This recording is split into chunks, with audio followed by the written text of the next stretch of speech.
Welcome to Nerd on Nerd with me, Ellie Campster. And me, Liam Underwood. And in this episode, we're going to be talking about love, death, and robots. Not the TV series, just concepts. Yeah, just those are basically that's how catching up with. Yeah. There's a new Netflix show. We'll talk about that later. Very good, Liam. Yeah, talk about that later. Before all that, it's time for catching up with Ellie and Liam. So, catch me up. I've been to a gig. Yeah, who? Circa Waves. Who's that? Band.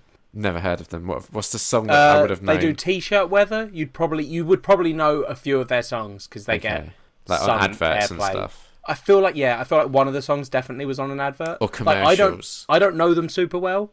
Okay. I know T-shirt weather and I'd heard a couple of their other songs, but it was fine. Okay, cool. Yeah. I mean, that's all about it. It was just a gig, and we went, and it was fine. Okay, tell me about you then. What have you like? How are you doing? God, fine. Yeah, I'm good. Yeah. How's work? It's fine. Yeah. Yeah. Working on some Game of Thrones stuff. Well, that's exciting. Yeah, it's pretty cool. You looking forward to the new season coming back? Yeah, I am. Let's This is just weird. catch up. This is maybe the most catching up with we've ever had, and I don't like it. It's weird that you don't like it. Are we going to do a Game of Thrones special after the next season? Yeah. Yeah, we are. Should we get some guests on for that? Maybe. Should. Yeah. Yeah, we had Kat and Dan on previously, I think. Yeah, maybe get them back. Yeah.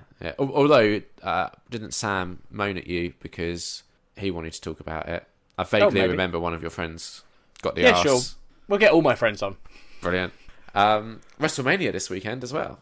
Oh, how exciting. You going to watch it?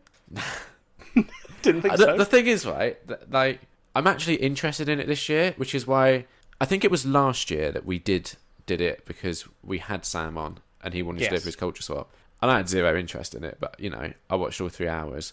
This year, like, I've heard some of the storylines, like, just a few things about them, and I'm like, it's just the first year where women are headlining it.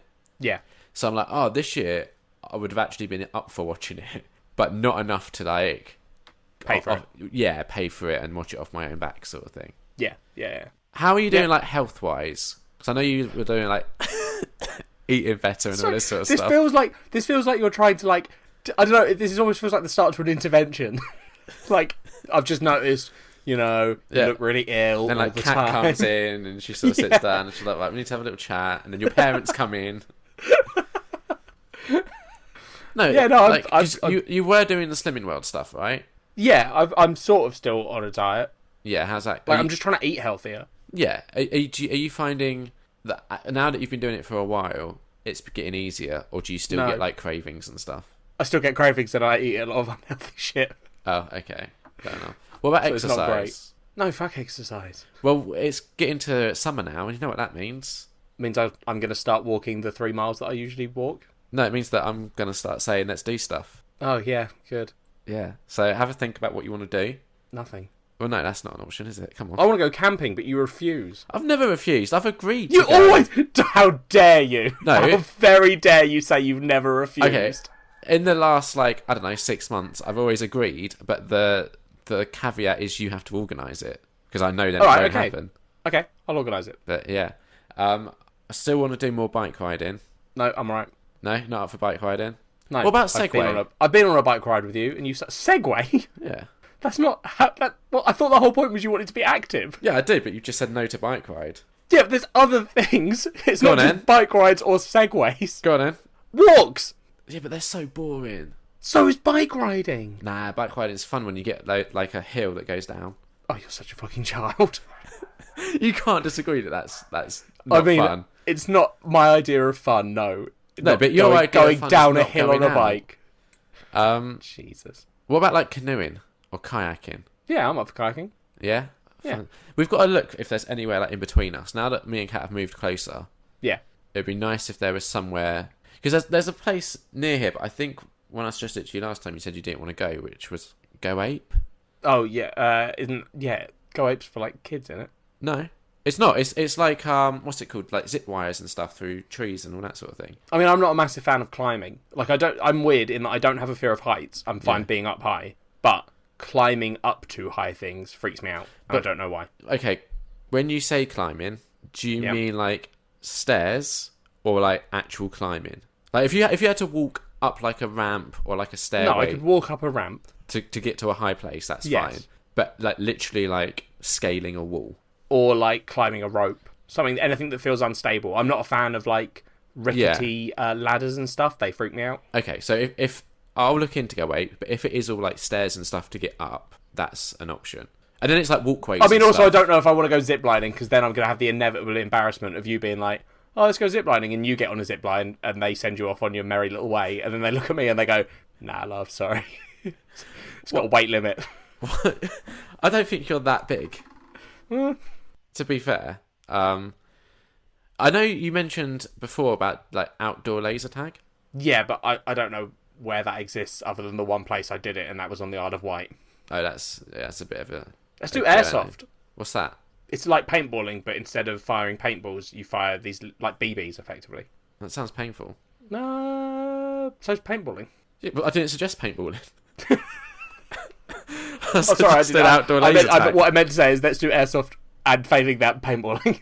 Right, okay. But paintballing's fun. This is bike riding. I've never done paintballing before. Oh, let's do airsoft. You'd love it. I watched Biker Grove, and you know God. that's got lots of like warnings against the perils of paintballing. Has it? Yeah. PJ and Duncan gets blinded paintballing, doesn't he? It's like, can I see, man? I did not watch enough Biker Grove. No, it might have been a bit before your time, to be honest. I know Biker Grove. You're sick. How much older than me? 4 years? I'm 31. Yeah, 4 years. Yeah, that's a long time in some circles. Not sure. Right. Anyway, what have you been up to? It's Mother's Day, weren't it? No, good shout. Fuck, you're a dick. What Liam does, listeners, is he knows I don't remember anything. Like, I remember nothing that I've done in these things. And he always makes me go first so that he can catch me with a, like, here's this thing that everyone did that Ellie should remember but has forgotten. You're a douchebag. And you fall for it every time. I know! It's brilliant. For some reason, this year, my mum was like, I want to make some memories. I'm like, okay, what does that mean? It means going to Marwell Zoo, apparently, for Mother's Day. Cool. I like zoos. I like the zoo. It's fine. I went with Kat a couple of years ago to Marwell Zoo, exactly the same place. Not much has changed. So all of the same animals. Apart from, there was a penguin that was quite famous. His name was Ralph, and he had like a skin condition, so that he had to wear a little like O'Neill wetsuit. Yeah. He's dead, so that's the big difference. Yeah. The thing is, right, like I get my dislike of children from my mum because she also doesn't like children. And right, I see. So so going to a zoo is on Mother's Day. It's just like it's the sort of thing that is perfect to do if you're a mother with young children, because it's like, well, we can pretend it's for Mother's Day, but also the kids are getting something out of it. Yeah. But yeah, my mum wanted to do it, so I saw a sloth, which is like my spirit animal. So that was cool. Saw tigers getting fed. Well, fuck me, Liam. Just what an amazing story this is turning into. Yeah, exactly. I mean, what can you say about the zoo? Not much. No, I just walked around and looked at a load of animals, took a load of pictures, deleted about 200, and then uploaded like 50 to Facebook. I was like, well, there you go, that's Mother's Day done. Hope you had a good time. You're such a lovely son. No, like, your mum... she had a good time, and that's the important thing, right? Yeah, well, you're saying that now after just moaning about the zoo for 5 minutes. Well, I'm not moaning about it. Like, I like the zoo. I just don't know. You didn't sound enthusiastic, Liam. I don't think anyone listened to it and went, "Oh, it sounds like Liam really enjoyed the zoo." I like it, but what can you say about the zoo? Like, you look at animals. Yeah, that's it. Yeah, I listed some of the animals I saw. Did you do anything else for Mother's Day? Did you take her out for a meal?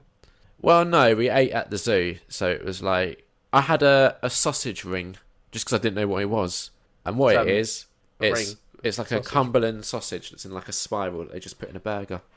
That's cool. And then my mum had a burger, and that was the Mother's Day lunch. lunch. You don't need to tell us.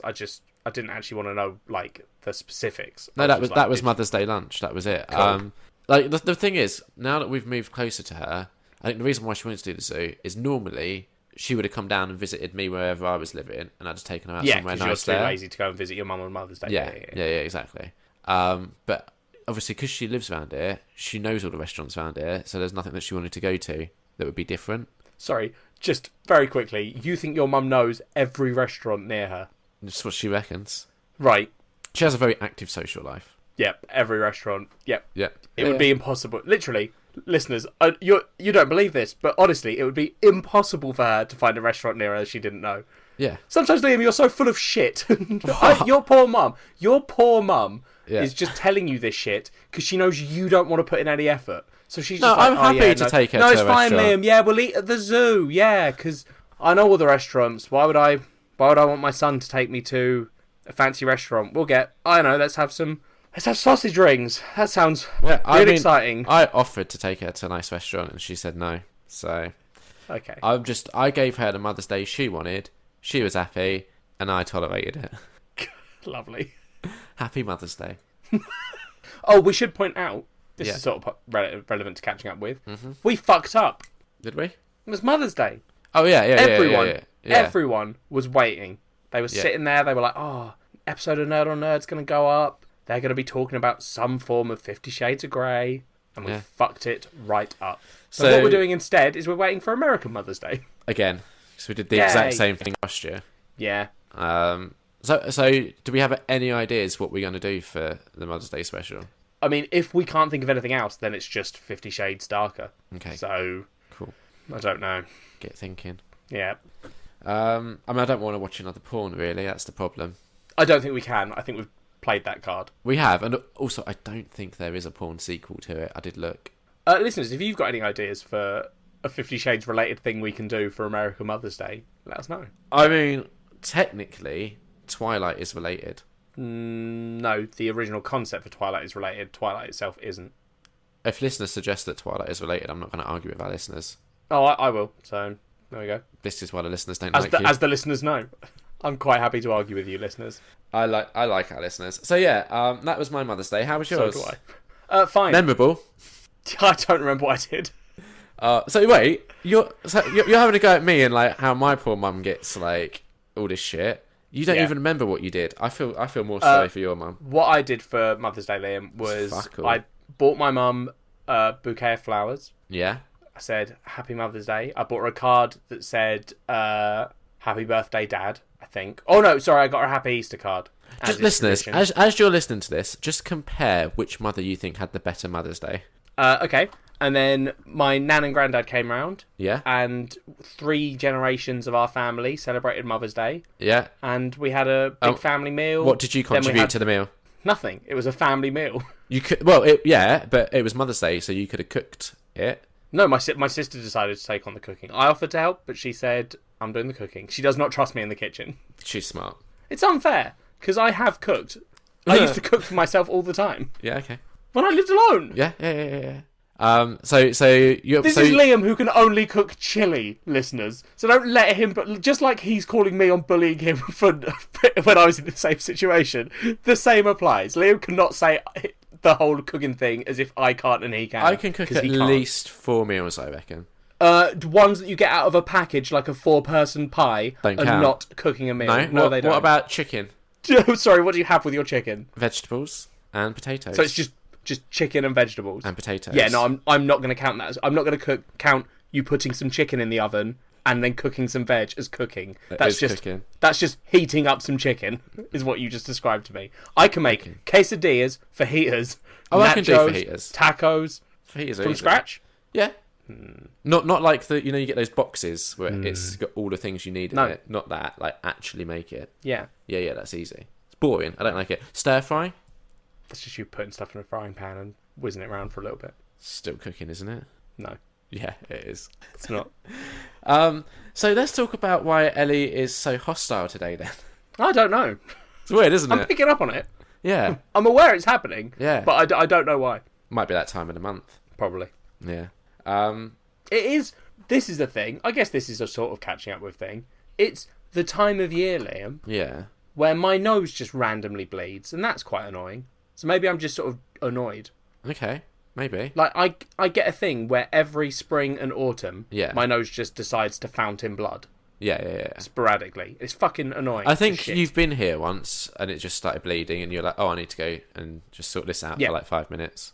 Yeah, while I was trying to edit the last episode, yeah, just constantly. Like, I'd go, bleed for like 20 minutes, come back and be like, cool, finish the editing. Be sitting there, and then I'd be like, Oh, cool. I'm bleeding again. Wonderful. So have you been to a doctor about it? Yeah, I mean, I've been in hospital because of my nose before, but mine is like, I've just got like, whatever it is, the raised veins or whatever that are close to the surface. Yeah. That causes it. But mine aren't bad enough to do anything because it's small nosebleeds twice a year. That's nothing dangerous. If you like got into snorting coke, would that exacerbate it? Yeah, definitely. Good reason not to do that then. Yeah, I mean, I have other reasons, but yeah, that is one good reason not to snort cocaine. Yeah. What about like so you know like this time of year when hay fever starts coming and you can get like nasal sprays. Does that help? I mean, does it help? Yeah, does it help? Why would it help? I don't know. You squirting something up your nose, it might help. Yeah, but why? Yeah, exactly.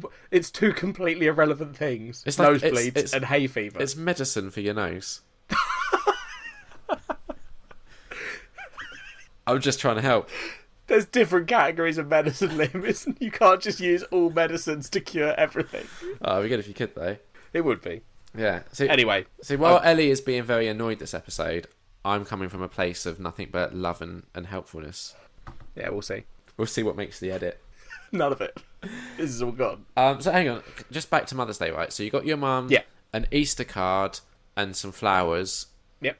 And then you had like a nice meal with all different generations. So did you get your nan anything for Mother's Day? No, because she's not my mum. I used to, like back when my nan was alive, used to get like a little Mother's Day thing because she felt left out otherwise. I can see why people would. Well, my mum gets her stuff. Yeah. So she didn't feel left out because she was getting stuff from my mum and my uncle. Yeah, but it's still nice to do, isn't it?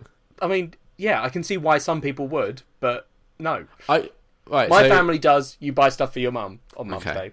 So you wouldn't have realised this because you were looking in the Easter section, but looking for actual Mother's Day cards is an absolute nightmare because they're either very like feminine, so like the front will be like a picture of like a mum holding a little girl or something, or like my mum likes cards with lots of words in, and I found one and it was perfect right until the end where it was like you're a wonderful mum and an even better nan, and I was like, oh, she's gonna get confused if I give her this. See, this is why listeners, if you want the easy solution to all these problems, I have given it to you. Because what I did from the moment I was allowed to go and buy like my own cards for people, when I was like, 13, and I was like, I'll get the card, don't worry. I just deliberately got people the wrong card. You just get the wrong card, it becomes your thing. Everyone in my family knows that if they ever were to get a card that was specifically about the event that's happening, they'd be like, that's weird. Yeah. And what that means is, I can always find a card. I can leave things till like the last minute on Mother's Day. I could go out midnight. I could go out Mother's Day when they probably don't even stock the fucking cards anymore. And I could get a card still. I mean, it's genius, a very lazy solution. It's very low effort. I mean, buying a card is low effort. Yeah, but I'm just going to lay that out there. If you at home listening to this were thinking that buying a card is the real like clincher of the deal, where your mum's like, you tried, and I love you for that. The card is not the bit she's doing that for. No, but there is more effort to trying to get a nice card that your mum would like. No, there isn't. Versus... No, because you have to also theme... See, you can just do any card, but I usually try and get it so that it's specifically wrong for a specific reason. So, like, Easter is coming up, Liam. Yeah. So the reason I got a happy Easter card was I was like, this could almost be interpreted as I misunderstood what holiday was happening, which I like. I also like getting family position wrong. That's always a classic. That is an easy one, like happy birthday mum for your dad. That's a classic. Yeah. But then you also can't double up. That's the other rule. If we ever got either of your parents on the podcast, I'd love to hear their perspective on this. Oh, they probably don't think about it that much. No, they probably don't. Until I start asking them lots of questions about it, and then they're like, oh yeah, it is a bit shit. No, but I mean, to them it's probably just like, oh, it's just a thing. Yeah, like, it's just a weird... I imagine no one in my family knows how much thought I'm putting into what wrong card to get them. Yeah, they probably like, it's just another weird thing that Ellie does. Add it to the list. My favourite one I've ever done was not a wrong card, but it was in the card. Well, I think it was for my brother. No, it was for my sister, where I bought 1,000 staplers. Not staplers, 1,000 like paper clips. Yeah. And I filled the envelope with them, just for no reason. I think that's so good. I think we discussed it on the podcast, or maybe it was not. But there was definitely a time you told me where you got your sister the wrong card for something, and then she spent the morning crying, and your mum had to go at you about it. No. She didn't spend the morning crying. It was... Have I misremembered? Yeah, it was for my sister's birthday. Yeah. I got her a Happy Hanukkah card. That's right, And she didn't cry. She just my mum had to teach her what Hanukkah was. Right. Because she was like, what the hell's Hanukkah? I mean, that's just a damning statement on our school system. Exactly, she should have known what Hanukkah was. I think that's the real indictment there. Is RE no longer mandatory? Yeah, no, it is. I remember, like, when I was at school, there was literally a year where they were like, oh, it's optional. And then, like, the next year, they were like, no, it's not. And I'm like, well, I'm confused. I mean, I think for me at GCSE, it was like a mandatory half GCSE, and then you could choose to make it a full GCSE. What's a half GCSE? And I was like, fuck no, half. It's where you do half of the GCSE. But, like, so if you got a C, is that, like, half a C? It's half the points, yeah, for UCAS. I don't understand any of this. Is that it for catching up with? I think so. We've gone way off the rails. No one knows what's happening anymore. Let's move on to the next bit. Liam went to the cinema. Now it's time for the spoiler-free review of the thing that you saw at the cinema. And Ellie might have done some stuff too and have spoiler-free reviews. Yeah. I saw Shazam. I'm seeing Shazam. Yeah, so it's obviously spoiler-free. Now, you've kind of, like, written off the DC films, so I'm curious. I will admit, though, that Shazam is the only one that since, I think, like, since the first trailer came out, I was like, I'm going to see this, and I'm also not prejudging it. Like, I don't know why, but in my head, this isn't a DC film. I know it is. It is, and it's not only is it a DC film, it's, I think, quite smart the way that they've, like, embroiled it into the DC universe without it being, like, overbearing. There's lots of, there's like memorabilia and stuff. Yeah, exactly. Like, yeah. So there's little like reminders that this is in the DC universe, but it isn't like overbearing sort of thing. Yeah.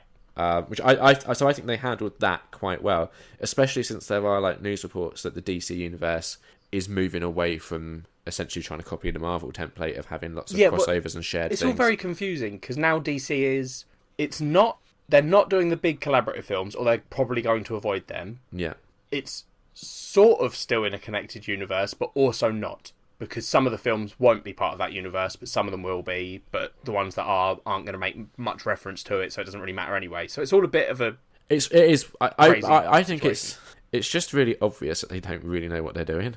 And yeah, because they keep just trying different things. Like, maybe we do it the way Marvel did it. Oh, that didn't work. Oh, we're not doing it the way Marvel did it. How silly is that? Oh, we're doing something else. And you're like, oh, DC. Yeah, just exactly. pick something. But equally, like, it's interesting seeing these studios experimenting on such a grand stage, because, like, it's not like these decisions are being made behind closed doors. Like, we are very aware of them, and it's like with Sony as well, with what they're doing with, like, the Spider-Man villains.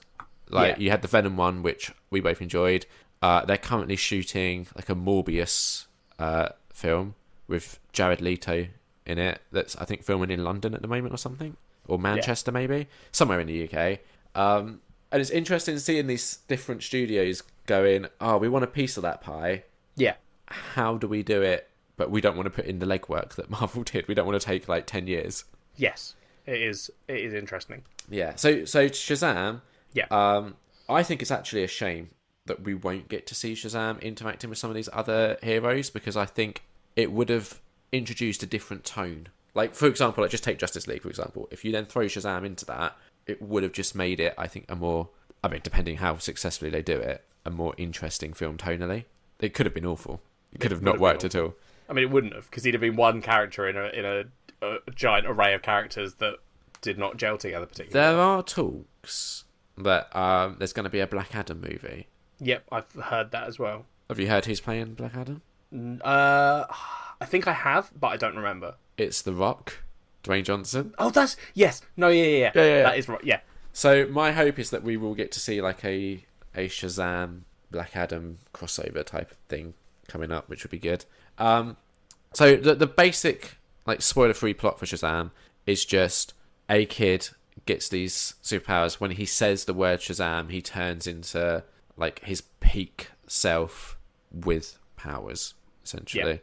Yeah. So the kid is played by Asher Angel. He's good.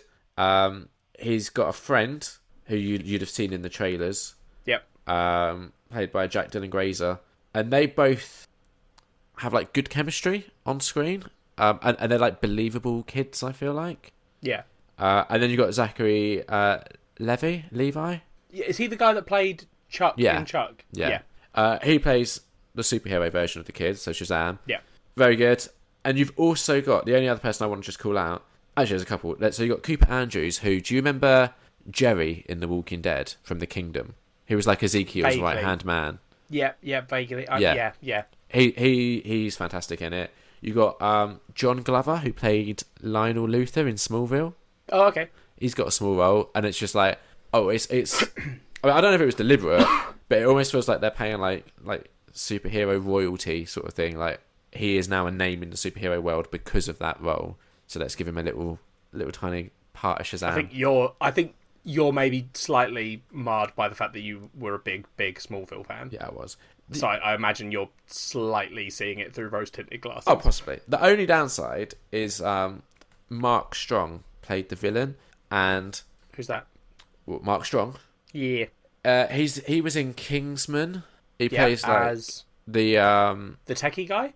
Yeah, exactly. Okay, yeah. He's also in Kick-Ass as the villain. Yeah. He plays the villain in this, and it's just a bit of a, I don't know. For me, the villain didn't really work in this film, but everything else was good enough that it didn't hugely matter.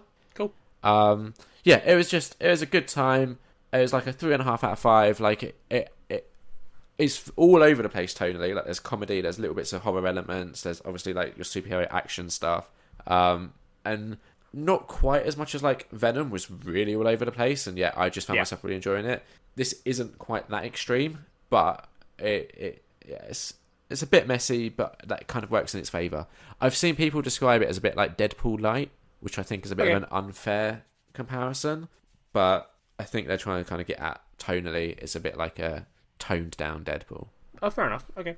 I mean, my favourite Shazam thing, Liam, I haven't seen the film yet, so I'm assuming it's not in there, but I have a vague memory of, in either a comic book or maybe one of the DC games or something, Shazam grabbing someone, lifting them into the air, and yelling Shazam repeatedly so that his lightning bolt would strike them constantly. Oh, okay. And I was like, that's a very cool way to take, like, the way he transforms and turn it into a weapon. Yeah, that's true. Sorry, it came to me while you were talking about it, so enough. I wanted to mention it. It's also worth staying around right to the end of the credits. Yes, you and Dan have told me, or you told me this, and Dan said he missed it. Yeah. But yeah, so on the when next you say episode, worth it, do you mean worth it, or do you mean like Marvel worth it? Oh, like Marvel worth it. You stayed right to the end, and you're like, oh, it was good. Yeah, exactly. Yeah, okay, cool. Yeah. It's not like, oh, I've just missed a huge key thing here. It's someone should do that, like an integral piece of the story be right after the credits. Oh, someone has to have done, right? Maybe. Possibly. There is a film that we do need to watch called Wild Things, which is famous for one scene, but the actual rest of the film is amazing. Okay. Do you know the film I'm talking about? No. Yeah, it's famous for the scene where it has Neve Campbell and Denise Richards in a swimming pool kissing. You must have seen that scene before. No idea. Anyway, but it's got Bill Murray in the film, and the film is literally just, here's a twist, here's a twist, here's a twist, here's a twist, here's the credits, here's a twist. It's brilliant. Yeah, we need to add that to our list of culture swaps. Okay. But yeah, so Shazam, 3.5 out of 5. Good time. Good direction for DC to be heading in, I think. They need to start kind of gaining favour from audiences. And this is like a good start of doing that, I think. I don't know if they can. Well, you're so like dismissive of them when if you come out of this film liking it, for you, they'll have had a 50-50 hit rate. Yeah, which is not that good. It's not great, but it's... Imagine there being a film series where 50% of the films, and not in like they got progressively worse, just... Isn't that Star Trek? Everyone says like the even numbers of Star Trek are good and the odd ones are bad? Yeah, but that's a structured thing where you can start to predict it. Like, I'm talking just... You have a film series where you're like, even the first one could be abysmal, and the second one could be great, and the third one could be good, and the fourth one could be terrible. Like, there is no order to it. Yeah. You would not be a fan of that film series. You might be like, it's annoying that I like some of these films and don't like any of the others. Yeah. That's where I am with DC. I'm like, if it's a complete pot shot of what I'm going to get, why the fuck would I give them my time? What DC get from me is, if other people have gone to see the film and say it's a good film, I'll go see it. Yeah. Whereas Marvel, I'll go see every Marvel well, film. you have the way Marvel is structured now is you kind of have to, right? Like, Yes, which is they've managed to get there. Why can't DC do that, Liam? because they didn't put in the groundwork. They didn't put in the groundwork. No, they jumped the gun. They were like, "Here's Justice League," and everyone was like, "No." Well, not even that. They went, "Here's Batman vs Superman," and people were like, "What? We haven't what? Why?" And then I was like, "This is great," and everyone else was like, "No, it's awful." They were like, "Here's Batman vs Superman," and also a 10-minute trailer for Justice League in the middle of the film. And here's Wonder Woman too. Don't forget. Yeah. Yeah. Wonder Woman. They were like, "Here's Wonder Woman." Everyone went, "Oh, that's all right." Yeah. Anyway, we're getting sidetracked. On to the next thing. So, do you want to go next? I've only got like one thing I think that I'm gonna say, so it's up to you. I've got two more things. I'll go now. Right. Listeners, I have watched all of a series, which is an internet series. What's that? They don't usually go in here. That's because I don't know where to put this anymore, because it's on a paid-for subscription service, so it's kind of like a real series, but it's also only on the internet. I'm listening to it as a TV review. Cool, awesome. It's a TV review. College Humor, Yeah. the internet comedy website, Yeah. started a paid-for service called Dropout. Yeah. The only reason I subscribed to it was they had a series called Dimension 20. Okay. I've since kept my subscription because it turns out I like a lot of their content, because I used to love them and I like their high-quality stuff. Yeah. But Dimension 20 is this amazing...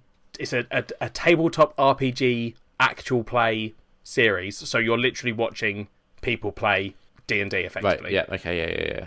It's so well written and so well like played by. Like, When you say well written, there's a DM. yeah. Oh, But you wouldn't understand because you haven't DM'd yet. The DM has to actually like plan stuff. Yeah. But what I'm saying is like it is actual people playing. It's not like a scripted show. It's not scripted. No. No. Yeah. That's why I was trying to make that saying. clear. Yeah. Got you. The GM/DM Brennan is like, he's been playing D&D all his life effectively, and you can tell when you watch it he's like so good at just rolling with what the players do, and it's just feeling like, oh, that was all scripted. It's so funny and so good, and you have to pay to watch it, and if you're not interested in RPGs, don't do it because you won't like it. But it's so good. Okay. It's honestly... How does it compare to things like Critical Role and that other one that's started to come on YouTube now? I mean, I love all of them. Like, I have been watching a shit ton of these sort of things. Yeah. And I love them all. But this one is more... because it's comedy people doing it, Yeah. it's funnier. Whereas Critical Role is voice actors and can be really deep and emotional. And it's still funny, but like it's just different tastes. Right. If you like tabletop RPGs, there is so much live actual play stuff going on right now that you can find something that you will like. Yeah. And it's just, I love it. Because you're currently going through having... a huge like wanting to play D&D phase at the moment, aren't you? Which I'm always in. It's just finding sometimes people. it surfaces even harder.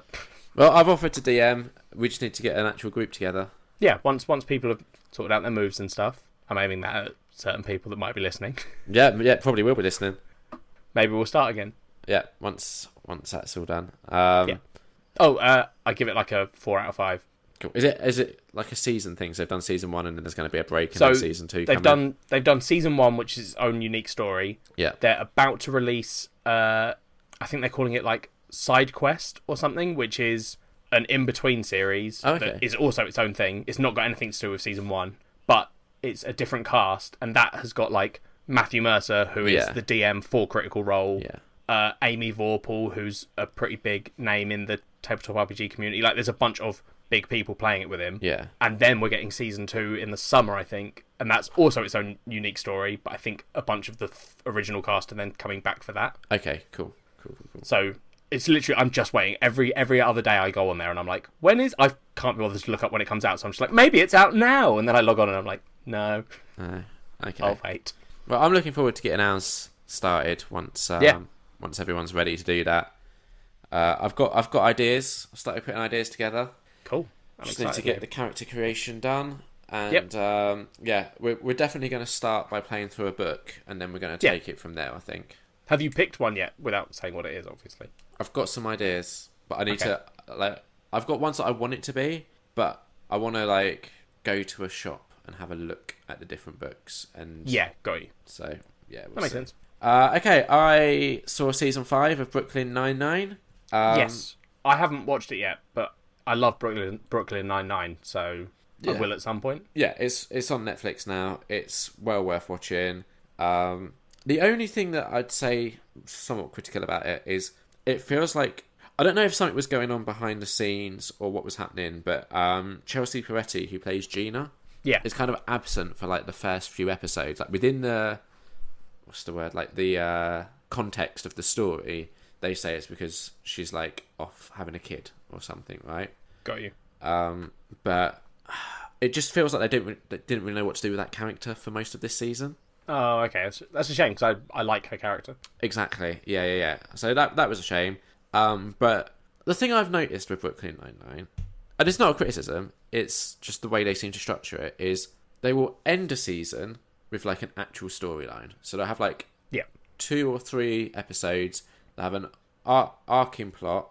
Arcing or arching? Arcing plot. They'll have the big finale that will usually have a cliffhanger of some sort, and then the season will come back and you'll have like 3 or 4 episodes that are resolving all of that. Yeah.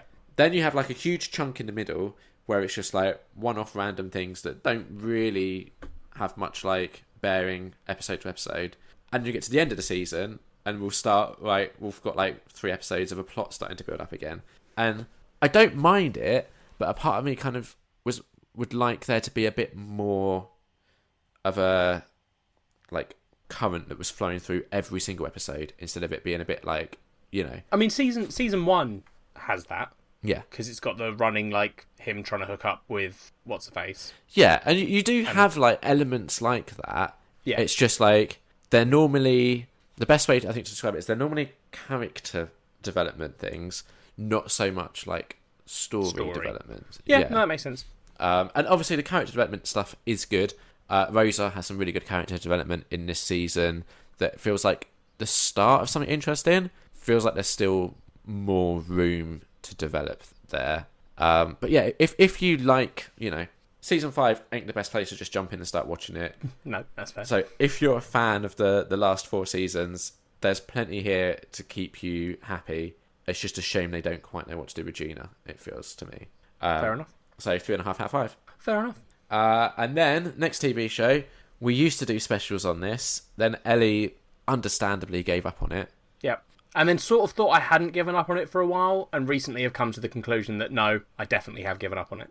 Why, when did you think you hadn't? Well, there was that whole, like with every season, where, like, originally I used to watch The Walking Dead when it came out. Yeah.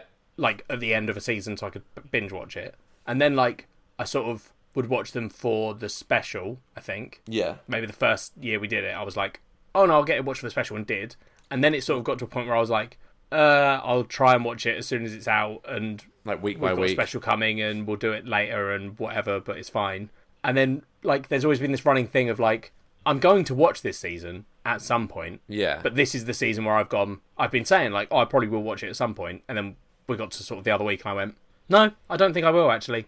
I don't care enough anymore. Yeah, and that's fair. So the thing with The Walking Dead is, as you might know, they tend to split the season in 2. So it will normally start in October.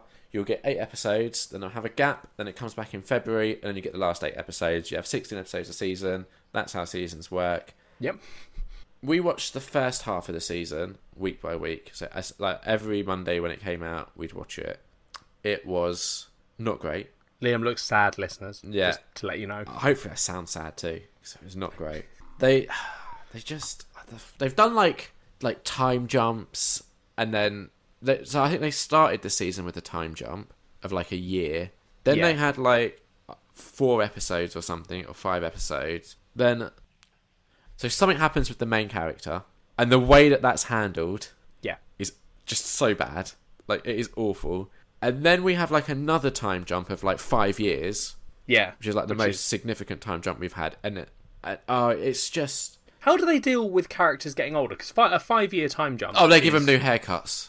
Okay. And they've recast, so there was a little baby kid that they've recast to be like a 7-year-old. Yeah, it's easy with babies. I'm thinking more like, were there any teen characters? Because, like, I always feel like aging up a baby to a child is piss easy. You just recast them. Different. Yeah. Aging up a child to a teen, pretty easy, because, again, recast, and so long as they look vaguely similar, you'll probably get away with it. But, like... Do you remember Enid? I remember the name. When she was first introduced to the show, she was the one that, like, I was hanging out with Glenn and Maggie a lot. And then she had a bit of a thing with Carl for a little bit. Yeah. I think in the show she was basically meant to be like 15, 16. Yes, that is the age I'm talking about. Exactly. And then they do the 5-year time jump, and that was one of the issues because she still looks like she's like 16, 17, but she's now meant to be playing as like early 20s, and she's in a relationship and stuff, and it's like, it's just dumb. It's so dumb. There was this big thing, like, after the time jump, a couple of characters you see had these like scars, and you're like, oh, I wonder what that story is, and then you find out what the story is in like a flashback episode, basically, and you're like, oh, that was not worth. It's like, what? I slipped in the shower. It was just ridiculous. It was just...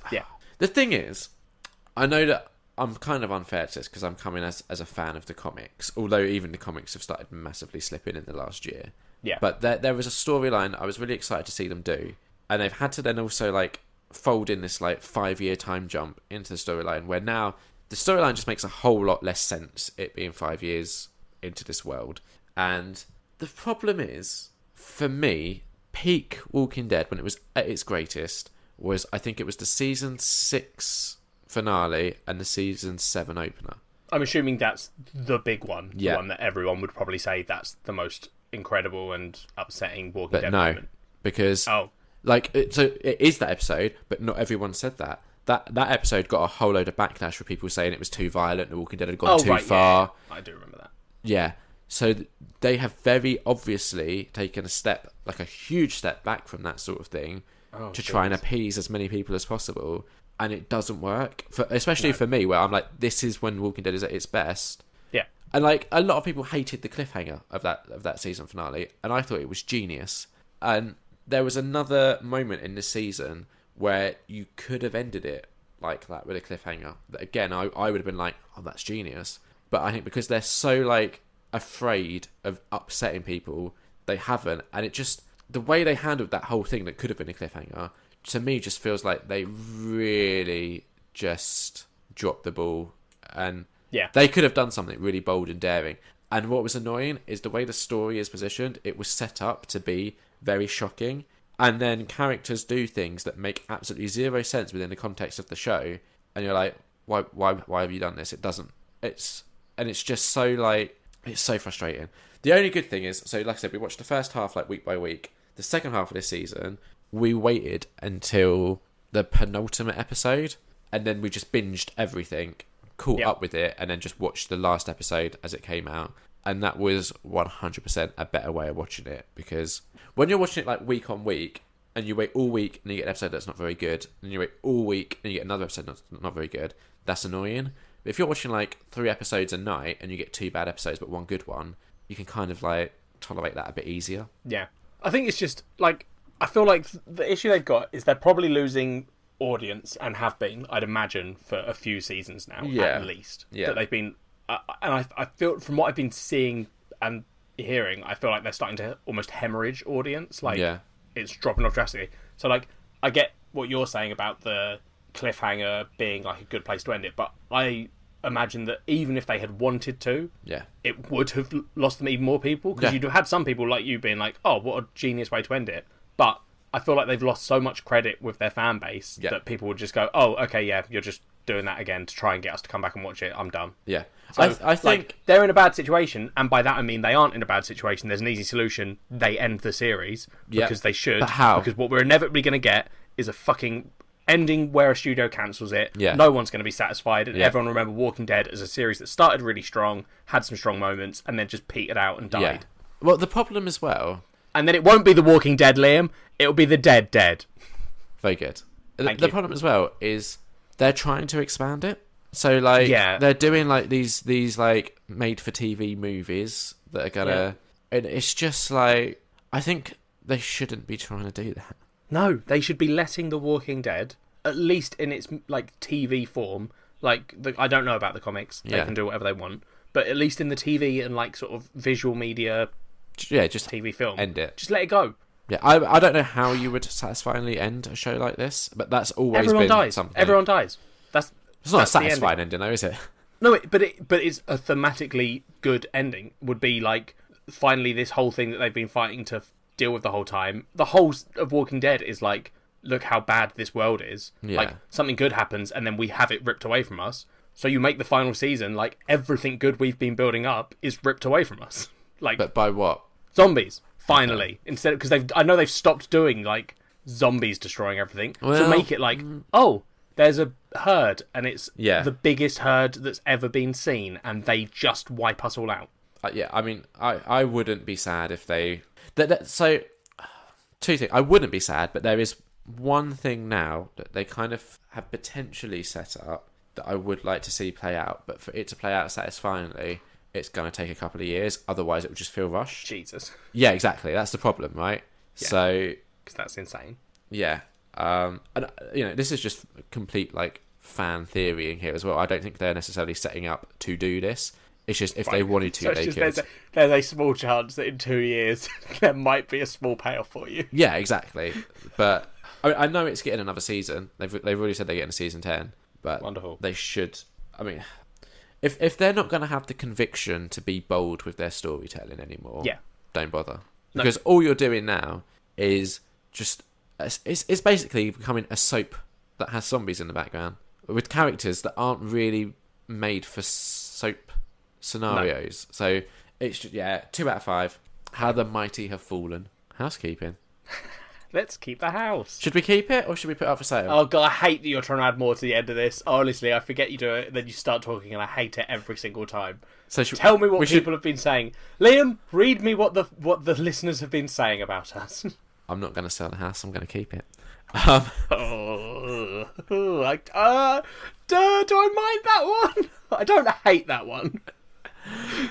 So Ashley Burnow tweeted us, our special guest from last episode. Yep. She said that she had an awesome time recording an episode with us, and if you're not already following or listening to it, she highly suggests checking us out because apparently we're hilarious. I mean, it's weird that you're reading that one out on the show, which has a call to action for people that aren't subscribed to us, because if you aren't subscribed to us, why are you listening to this episode? She also said that she wishes you the best of luck with editing. How did that go, Ellie? It took me a long time, and I had lots of nosebleeds in it, so that was fun. Yeah, and you had to record the outro as well, didn't you? Because I had to record a custom outro, which we knew was going to happen because. And you explained that at the start, didn't you, of the episode? At the end. Oh, at the end. Okay, yeah. I explain it when it gets to it suddenly drops to just me. Liam hasn't heard it, listeners, because he refuses to listen because he's in the middle of editing episode 66. Yeah, so way behind. 20 behind. 20 behind. Yeah, way behind. Yeah, so there was a little bit of me talking to just the listeners. Okay. Liam won't know what we said, listeners. He won't have that moment for a while now. About 20 weeks at this rate. So keep that to yourselves, listeners. About 5 months, then I'll find out. Cool. Ashley also said she doesn't think she's ever laughed so much during a podcast before, so I think that's good. Oh, and she did say fantastic outro work, Ellie. I did a good job. She said you sounded great. I did. That would be a first. Frankie tweeted us, @BristFrankie, saying that she started listening on the way to work this morning. Definitely need to check out Ashley's YouTube channel when she gets home tonight. So I like that because it means that we can't really offer our guests anything when they come on, but at least now Ashley's got another view on her YouTube channel. Yeah. So it wasn't completely in vain. It was all worth it. You got a view. Yeah, not completely in vain, was it? Thanks for coming on the show. We got you a whole view. Yeah, perfect. And Frankie, this was brilliant. Okay, so Frankie tweeted a screenshot from Ashley's YouTube show saying, "How did they not know this?" And I was going to ask you if you knew the answer to the question. No, I don't. I saw it and I went, I don't even think I know. I can't remember it off by heart, but I don't even think I know what it's talking about. So it was brilliant because I saw you like the tweet, and in my head I was like, oh, I wonder if Ellie has any idea what this is about. So the question is, I was just liking that Frankie was like, because I like the chain of it where Frankie's like, oh, I should give this YouTube channel a listen, and then immediately is like so invested in it, like what the hell? Yeah.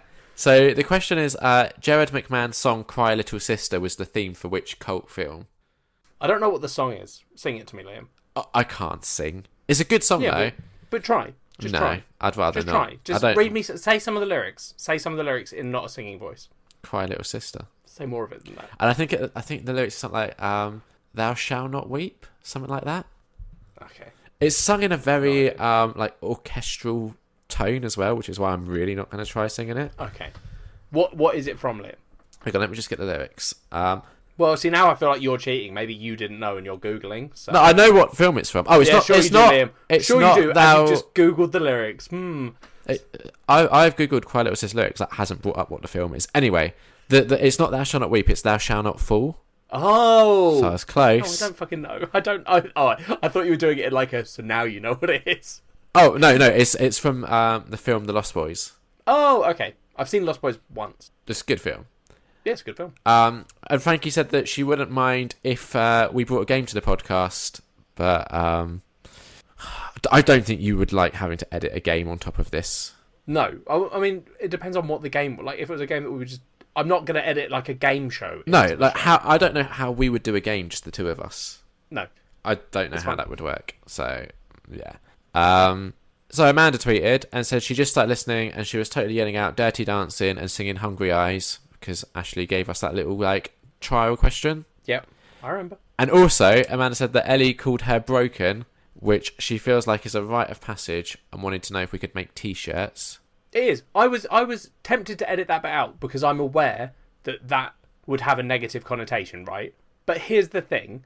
I refer to myself and pretty much all my friends as broken because to be friends with you have to be broken. That you're not, because you're not one of the normies. Yeah. So you're broken. Yeah. You're not. So I realised in the episode I was like, it does sound like I'm being mean, but it genuinely is like a term of endearment from me. Like, I think that's a good save. It's also true.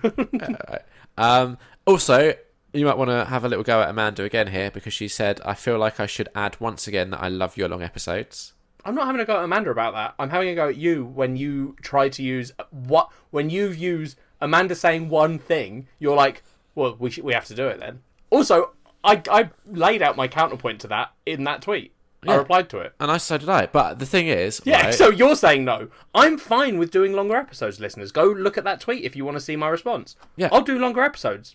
But no one wants me to edit them.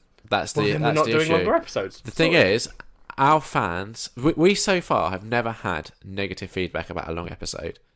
All of our fans have been very positive. Yes, we have. Yes, we have had negative feedback. Who? Mark. No, he's just stopped listening.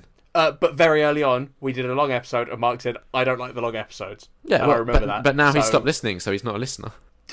He was, though. Well, he stopped listening because we did long episodes. Yeah. So when Amanda said about getting a t-shirt, my suggestion for the t-shirt was a slogan, which was, Ellie called me broken, and all I got was this lousy t-shirt and a sense of pride.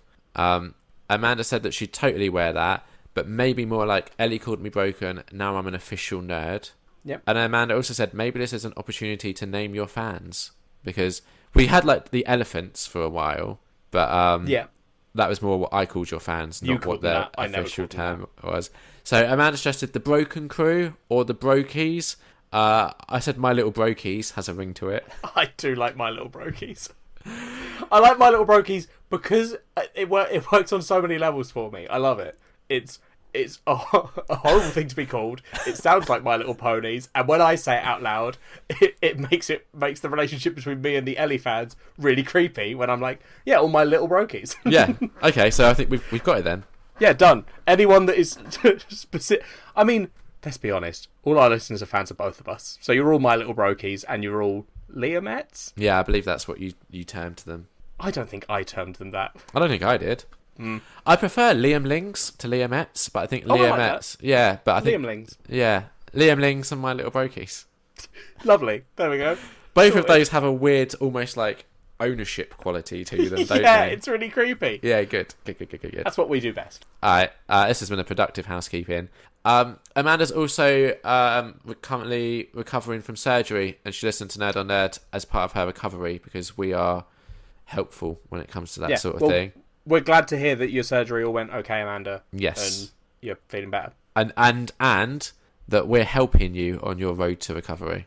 Yeah, well, yes. Also, this is like a little teaser for something to come. So Frankie tweeted us 3 hours ago saying, be prepared for my longest Zac Efron update yet, coming soon. I'll have only watched 3 films since last time, and one of them I'm just starting right now, but I know already this one might be just for Liam rather than the show. I'm so excited. So even Frankie is like, you don't have to read it on the show. This one might just be for Liam. Yeah. So Liam's going to try. No, what I might do is just read out like any key bits. We'll see. Culture swap? Swap my culture. So we decided to do an Ellie thing because it feels like it's been a while since we've done an Ellie thing. Yeah. Sure. So, what does Ellie like? Love, Death and Robots. Yep. So how appropriate that Netflix had released a series of short films under the heading Love, Death and Robots. Yeah, perfect. So this is like, is it called an anthology series? Is that like yeah? So each episode, anthology of short films. Yeah, each episode like stands alone. Yeah, it's also, I don't even know if they're episode, like I don't think they're episodes. It is short films. I mean, Netflix calls them episodes. I know, but I feel that's more to do with Netflix's the structure that their app and website works under. I'm going to refer to them as episodes. If, while you're listening to me say that, it makes you feel better to, in your head, just correct me to short films. I'm going to call them short films. So if in your head it makes you feel better to call them episodes, go for it. Exactly. Because what we like to present here at Nerd on Nerd is a confusing united conversation. So that apparently there were different like orderings and stuff, you were telling me? Like, so initially when this came out, Netflix were A/B testing like a bunch of different episode orders. Yeah. I said episodes, Liam, just to confuse the listeners. But they got in a bit of trouble for it because there was, coincidentally, the people that picked up on the different episode orders, a lot of them were noticing because they were like, oh, I got this episode order, and someone would be like, oh, I saw that one first. And all the people that got a certain episode order happened to be gay or lesbian. Oh, really? So Netflix got in a little bit of trouble. They had to very quickly apologise and be like, that it's all random. It is random. This is coincidence, but we apologise if it's looks that way. And I genuinely believe them, but I do just love the fact that Netflix tried this new thing and were like, I wonder if this will work, and immediately it made them look like they were homophobic.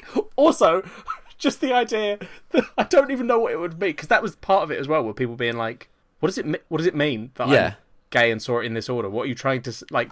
Do I enjoy this differently? And they were like, that's not what it is. We're sorry. Well, that's the thing, right? Because for something like this, really, the order doesn't matter.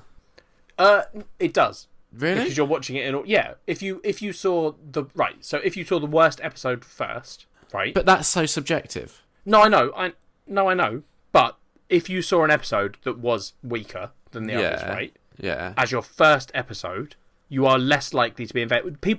The rest of the world isn't like us, Liam. Oh, they don't necessarily watch all of something just because they've seen the first episode. Or just because they. I know this is hard for you to understand. Liam. Yeah. But not everyone is like you. So if someone sees a shit episode or an episode that they would just like, this is a bad episode, and they might just stop watching. Yeah, but because that is so subjective, that's going to be impossible to predict. Right, which is why they A/B tested it with a bunch of different episode orders. Because if Netflix get back feedback, saying, oh, everyone that was on episode structure C, where they all saw this order, if everyone in that order or a vast majority stopped watching, that says to Netflix, cool, this episode order doesn't work, so we'll go to a different one.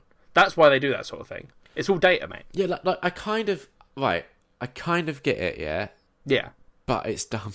No, but it's not dumb. It's a weird choice. It causes confusion. Yeah, when people try and talk about it. If you watched, let's say there were 3 orders, right, and the third order had the highest retention, which is essentially what they're looking for, right? Yeah.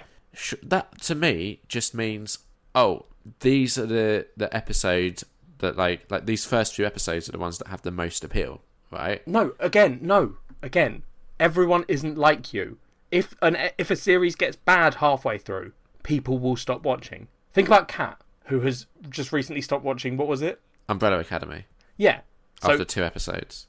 Exactly. So people can stop watching at any point in the series. So what Netflix assumedly have found with their now fixed order, because it is now on a specific order if you go and watch it, assumedly they have found an order where, like, there might be weak episodes, but perhaps they're sandwiched between 2 good episodes. So people see a bad episode or a weaker episode and go, I'm not sure about this, and they see the next one and they're like, oh, you know what? No, it's redeemed itself. And if you can keep that going throughout a series, you're probably all right. It's just so weird. I don't know why you're... It is weird. I'm not disagreeing with you. But do you see what I'm saying? Like, yeah, but I think because with this show, because each episode is so distinct in very many ways, like it might have different like animation style, or each one is very thematically different, all these sort of things. It's, to me, this is a really weird show to test that sort of thing with, because each episode is like, but equally you couldn't do this with like a long running narrative. That's what I was, it's the only format they can test it on, is a series without a structure. Just don't test. Just go, this is the series order. If you like it, you like it. If you don't, watch something else. It's Netflix. I'm fine with it. I think it made it for an interesting topic to talk with people about, because like, I'm not finding this topic interesting. No, I know, but me and you got the same episode order, I think. And yeah, we did. So what I'm talking about is me and my boss at work, he was the one that said, oh, you should watch this. I think it's your kind of thing. So did Netflix tell him that he was gay? No, I don't think so. He had but his order was different. So like, he got me to go and watch it, and the next day I came into work and I was like, oh yeah, I've started and I've watched like 6 episodes, and he was like, oh cool, like, and then started talking about an episode, or like was like, oh, I liked the one with the ice stuff, and I was like, oh, the fridge one. Well, we're doing spoilers, so you don't have to be vague. No, but we usually warn people when we haven't even done a summary of what it is yet. We're going to do spoilers. Okay, we're doing spoilers. Warned. Yeah, so the fridge episode. Yeah. Which was film, like right at the end for me.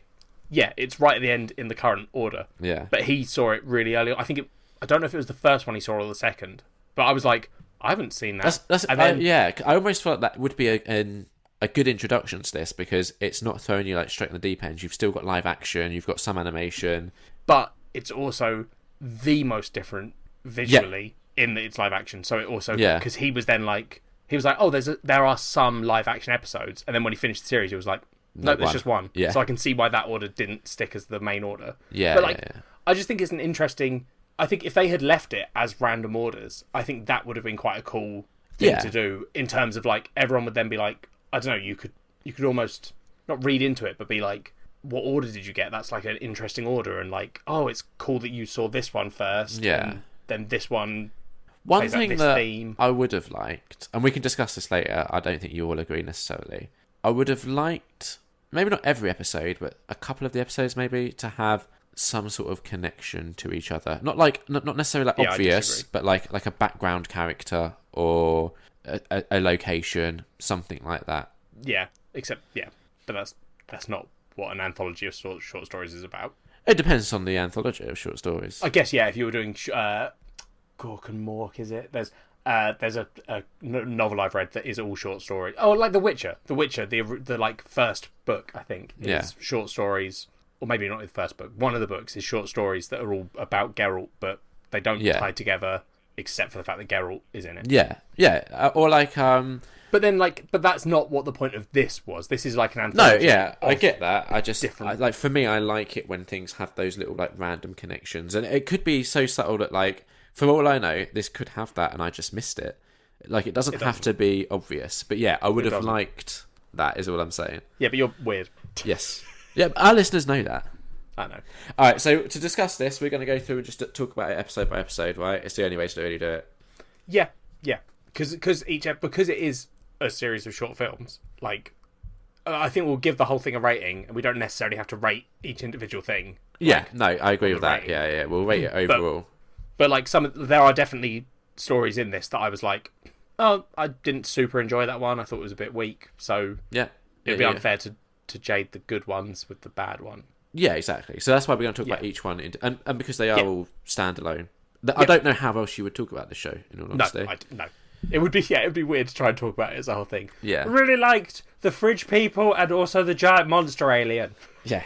Less liked the animation style in some of the episodes. Okay, so we're going to start with Sunny's Edge. Yeah, we're doing the current fixed order, which also happens to be the order that me and Liam saw. Which is interesting, right? Because if this is the fixed order, that therefore is the order that Netflix is like, oh, this is the best order, it's going to have the best retention. And I came out of Sunny's Edge and immediately messaged you and was like, I liked some of it, but I didn't really get it. Yeah, but I don't think that this is your wheelhouse, particularly. Oh, it's not. No. Because it's this is very Ellie's sci-fi wheelhouse. heavy. Yeah. So, do you want to explain what Sunny's Edge was about? Because I still don't really get it. So, you know what So me and Liam had a conversation about it. I will explain the episode in a moment. But me and Liam had a discussion about the end of the episode, which is... And I've had someone else talk to me and agree with your viewpoint, and they also managed to persuade me that I might be wrong. And I was like, oh, okay. How did they do that? I've been trying to do that for like nearly 4 years now. I don't know. I need to know their secret.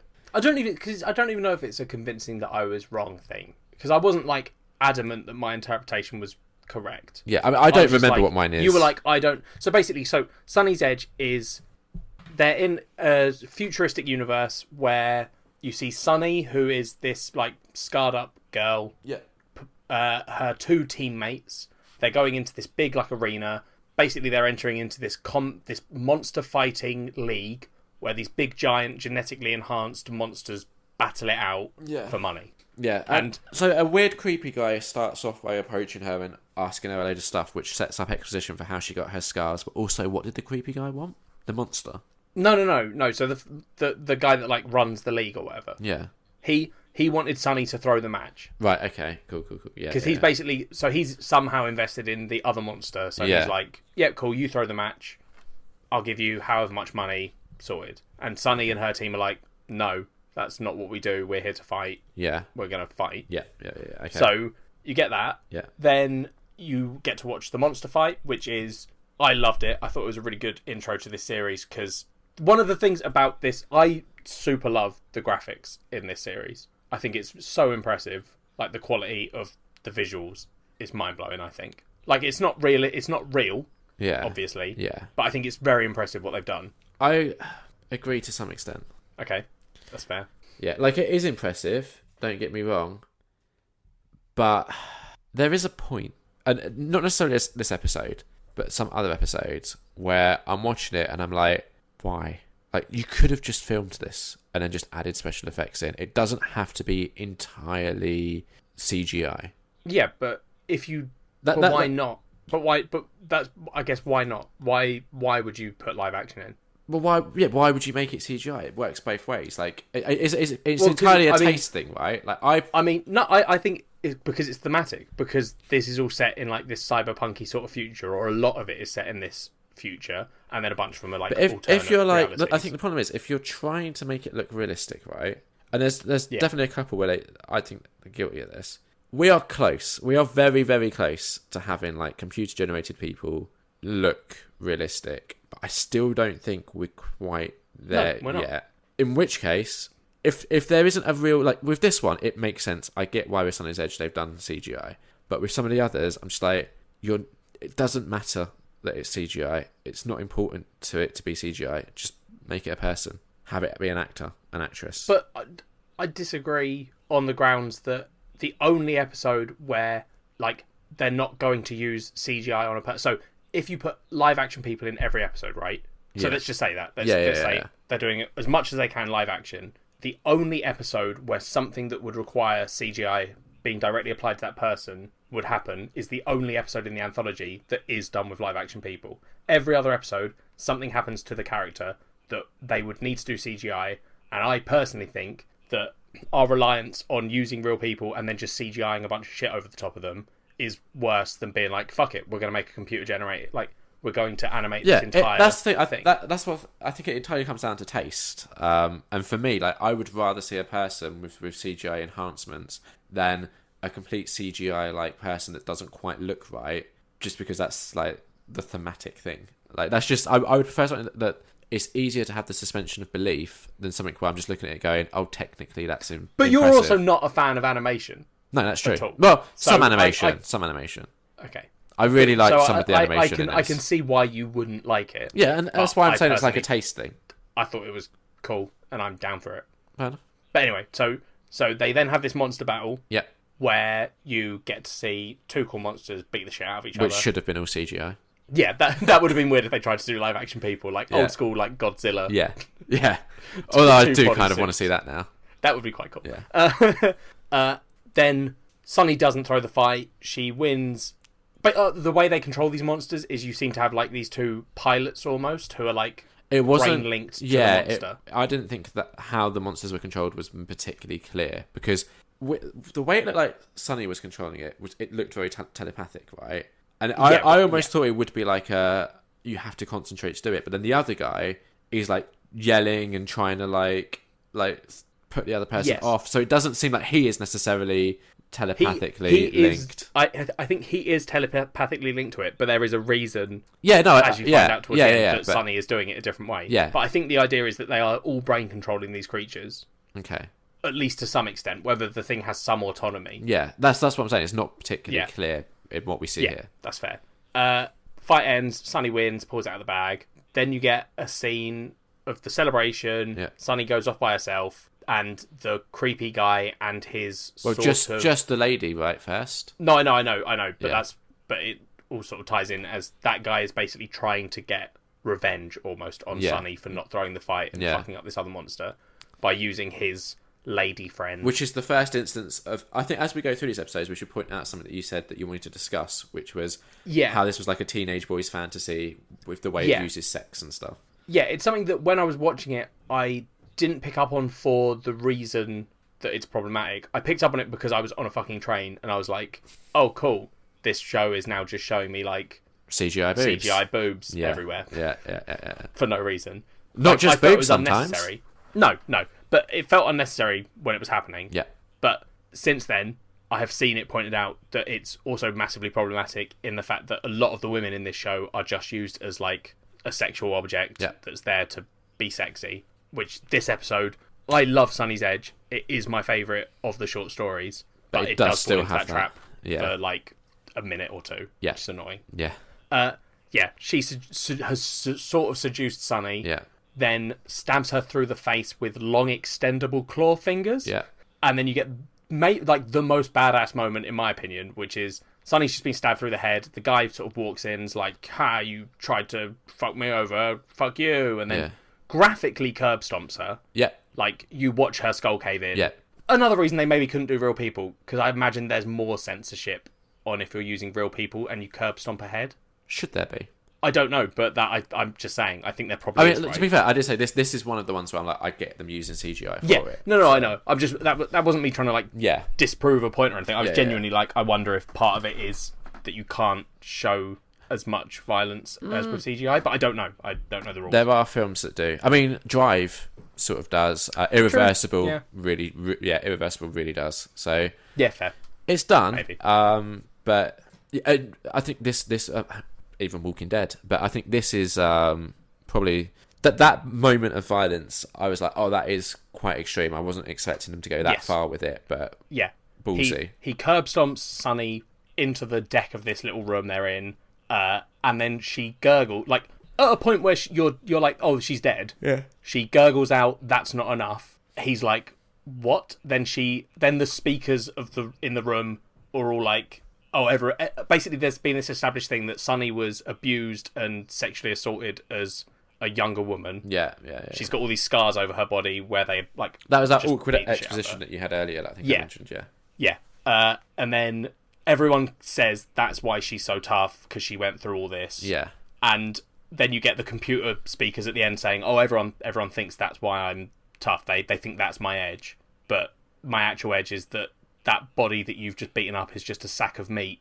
I'm the little chip on the back of its spine. Basically, to save her after she was abused, her friends put her consciousness into a computer chip, and she has been controlling that body the same way she controls the monster body. So her edge is that every time she's in the monster body, she could die. Yeah. So I think this is where we saw things differently, because I thought it was her consciousness was put into the monster. Yes. So, but you then get a cool scene where the monster then just shoots out these tentacle things and just kills the two baddies. And you're like, yay, Sunny's awesome, woo, and it ends. Yeah. I had interpreted it as Sunny is like this electronic entity who can... Because she's also in the computer system. Like, that's the bit... Or that's what it seems like. But I've had it pointed out to me by the other guy at work who watched it. He was like... Is that not just the way the monster speaks? Yeah. As in, the monster can't speak, it doesn't have a human mouth. Yeah. So when she's in the monster, she can use those speakers to communicate. Yeah. And I think that's probably right. I still think she's an electronic entity, but maybe it's not that she's like inside everything at the same time. She has to be in a certain thing. So she's in the monster or she's in her own body. Yeah. Now that the body's dead, she's just in the monster. Yeah. I mean, it's still cool. It is. But equally, it does come back to that niggle of... could have been slightly more explained in some areas. But my argument against that would be... Oh, you like coming up with your own theories and all this No. That's also not what I'm going to say. I don't think that's the way short stories should work. I think the... This short stories, it's hard to explain everything. I think a short story, the idea of it is you take a cool premise that doesn't work if you expand it out. Like, maybe there's not enough there, or you haven't got time to make this intricate story. Because if it was a longer thing, they would need to explain it. Yeah. But because it's your short story and you're given a 10-minute window into this world, you take a cool concept, you write just enough of a story that you can sort of show that concept. Yeah. You don't have to explain all of the bits of it. Yeah. And I think, like, I can see the argument for wanting more explanation, and there are some, including Sunny's Edge, where I'm like, I wish this was a longer thing, and I'd love to see a Sunny's Edge movie or something. Do you think any of these will get turned into movies? No. Okay. I don't think so. Because it could be like a good, like almost like trial ground, right? Where you put a load of shorts out, and then depending on what gets like well reviewed or what people respond well to, you could then be like, right, let's build out of this. I can see it, and like I said, I would like Sunny's Edge to have that, and there's another one that I'd like as well to get either a series or a film. But I also don't want it, because then I think you're defeating the point of the short film. Like, if these were all just a sounding board of being like, what one are we going to make? I'd be less inclined to like it, because like, you're just using it almost. Yeah, like, it's like pilot season, right? But yeah, exactly. Yeah, we're putting something out, hoping you'll make a bigger thing. I like the idea of a 10-minute thing that is just like, here's a cool concept, done. Okay. I don't know. I quite like that. But yeah, so like I said, Sunny's Edge is like my favourite one. Yeah. I thought it was alright. I didn't love it. I liked when it got a bit violent in places, but equally I did come away from it a bit like, I'm not fully sure of everything that they were doing here. Well, yeah, poor little Liam got confused, as he does. That will happen throughout this. Yeah, I was going to say, I wonder if this will be a running trend throughout this. But this one, I did like the animation in it. Yeah. And I think that, especially the monsters, I think the monsters were the bit that I was like, that's so cool. Like, because they look... There was real-ish. A couple of moments in the fight where the way it was cut, I was like, oh, it's not massively clear what's going on. Like, some of the fight choreography could have... Like, when you're doing, like, animation, you don't necessarily need to do quick cuts and stuff. Like, the reason why you do that in films is to mask, like, the stunt people doing it, or maybe, like, if it's an actor, they might not be particularly confident in the stunt that they're performing. But then why do they do it in Transformers? I really don't know. There must be a reason. I think it's to try and make it seem more exciting, but that doesn't, for me, doesn't work. Sunny's Edge doesn't do it on like the key points. Doesn't do it a lot. No, there was a couple of moments where I was like, oh, that could have been a bit like the way you staged this could have been a bit different. Yeah, that's fair. All right, so next we have 3 robots, which was actually my favourite. I can see why. Why? No, that's not to you. I think a lot of people like 3 robots. It was good. And I like it as well. Yeah, it's basically something, because some apocalyptic event has happened. The world is now devoid of humans. And it's just 3 robots going on a little tour around and just sort of like figuring out, basically, like trying to figure out what humans used to do and why. And it's almost like this, like almost sightseeing like field trip to like the old human world, sort of. With like 3 very different robots with like each distinct personalities, and I thought the humour in it was really good. Yep. I love when one of the robots is like this sort of humanoid like tool robot who looks really badass, and then they find this old like store that sells electronics, and there's this game console, and one of them's like, oh, that's your ancestor because you're the GTX whatever 3000, and this is like the GTX. I think it was Xbox, wasn't it? Oh, that's it. Yeah, Xbox. Yeah. It's very close to Xbox. Yes. Yeah. And then he's like, this isn't. How dare you? I'm not related to this. And he's like, no, you are. Yeah. I liked that. I loved all the stuff with the cats. I thought that was the cat stuff is fucking when hilarious. They're like, why did they used to pet them? And then they look and they're like, well, there used to be a card game called Exploding Kittens. So maybe if you stop petting it, it would explode. Just those sort of things, just brilliant. I liked how it all ended with just lots of cats wanting to be fussed. But just like you find out that the cats wiped out humanity because we gave them opposable thumbs. Yeah, and they no longer needed humans. And the cat can talk. Oh yeah, of course. It's so good. Yeah, I just thought it was like just a really charming little. Yes, like, it is. Yeah, I think Kat would hate the show, but that episode, I think Kat would enjoy. Yeah, I love the relationship between the 3 robots. Like the fact that they're able to characterize 3 robots, one of which is literally just this monolithic pyramid with one glowing eye, and they still manage to give her this character, even though, and she's also very like monotone and like she's the database one almost. Yeah. But she still has this character of kind of being like kind of a dick to the that Bitul one, because she searches all this stuff up and is just like, yeah, you should keep doing this. Yeah. This is important. Yeah, and this is another one where I really like the animation style in it, and I wouldn't want this to be live action. No, because it would again be people in suits. Yep. So next you had The Witness. Yep. I'll let you explain this one. I saw how it was going to end from a mile away. Yeah, it's a cool concept of it's this woman in her apartment. She hears a gunshot, looks out of her window, looks across the street, and she sees a guy covered in blood who has just shot someone. Yeah. He then turns, sees her, and she pegs it to get away. Then you get a cut to his side of it, where he has just shot her. Yeah. And it then does like a 8-minute chase where she's trying to get away from him. Has the whole teenage boy fantasy element to it. Yeah, this one is one of the ones that also is problematic when they go to a sex club where she works. Yeah. Or like a sort of strip show thing. And he gets like loved on by... Yeah, which is weird because like they're in the middle of this chase for their lives. Yeah. And she's just like... She's performing. Goes and performs a strip show, and he's just watching a strip show. And having like all of these people in like latex all over him. Yeah. And it's just, this one was the one where it was, for me, most obviously problematic with how it was using sex. Yeah, exactly. Yeah. The twist at the end being she finds a gun in her club that her boss has. She runs away, gets to an apartment, he busts in, and the twist is, instead of him killing her, she kills him with the gun. Yeah. And then she looks out the window, and across the street, a version of him has just watched her kill him. So then he runs. Yeah, I don't know why, but from really early on, I was like, this is going to loop somehow. Like, there's going to be like some sort of cycle here. Yeah, I got that it was going to be a loop. I didn't think that the loop would be that that they alternate who kills who. Yeah. I thought the loop was just going to be like, oh, he gets the gun off her and kills her, and then she is across the road and sees it again, sort of thing. Yeah, exactly. Yeah. So yeah. I didn't mind the twist because I was like, at least it's kind of a weird thing, it being this like flip flopping between who kills who. Yeah. Because you also, when you're watching the chase, he's very clearly not trying to kill her and instead trying to talk to her. Yeah. Until the gun gets involved. Yes, where he's then like, oh god, please don't shoot me. Yeah.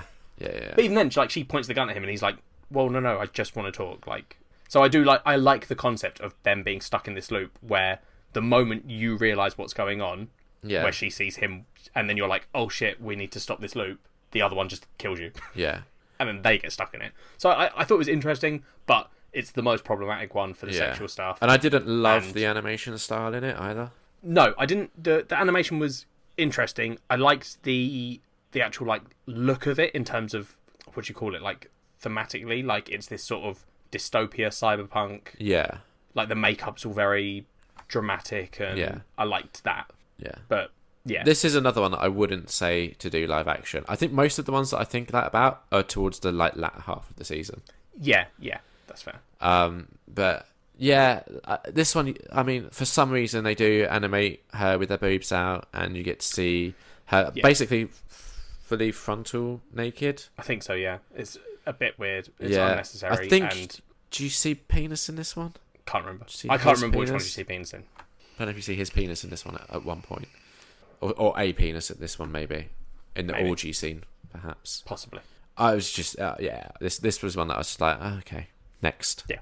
And next we have Suits, which I really like the animation. Well, I like the animation style of this when the action started. For some reason, when it was like setting up, I don't know why, but it just felt like the frame rate was wrong.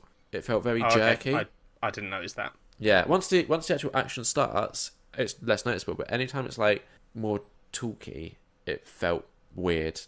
I wasn't on board, but I liked when the action kicked off. And this was more like hand drawn than CGI animation for this one. Yeah. So this was about farmers who have mech suits, and there's an alien invasion, and they have to like team up and shoot what essentially to me look a bit like the creatures out of Cloverfield in a way. Yeah, they do. Like the small ones. Yeah. And there's a couple of big ones, I guess. Yeah, So. yeah. But this one's just like a cool mech story. Yeah. With a twist of them being sort of redneck hillbillies, which is cool.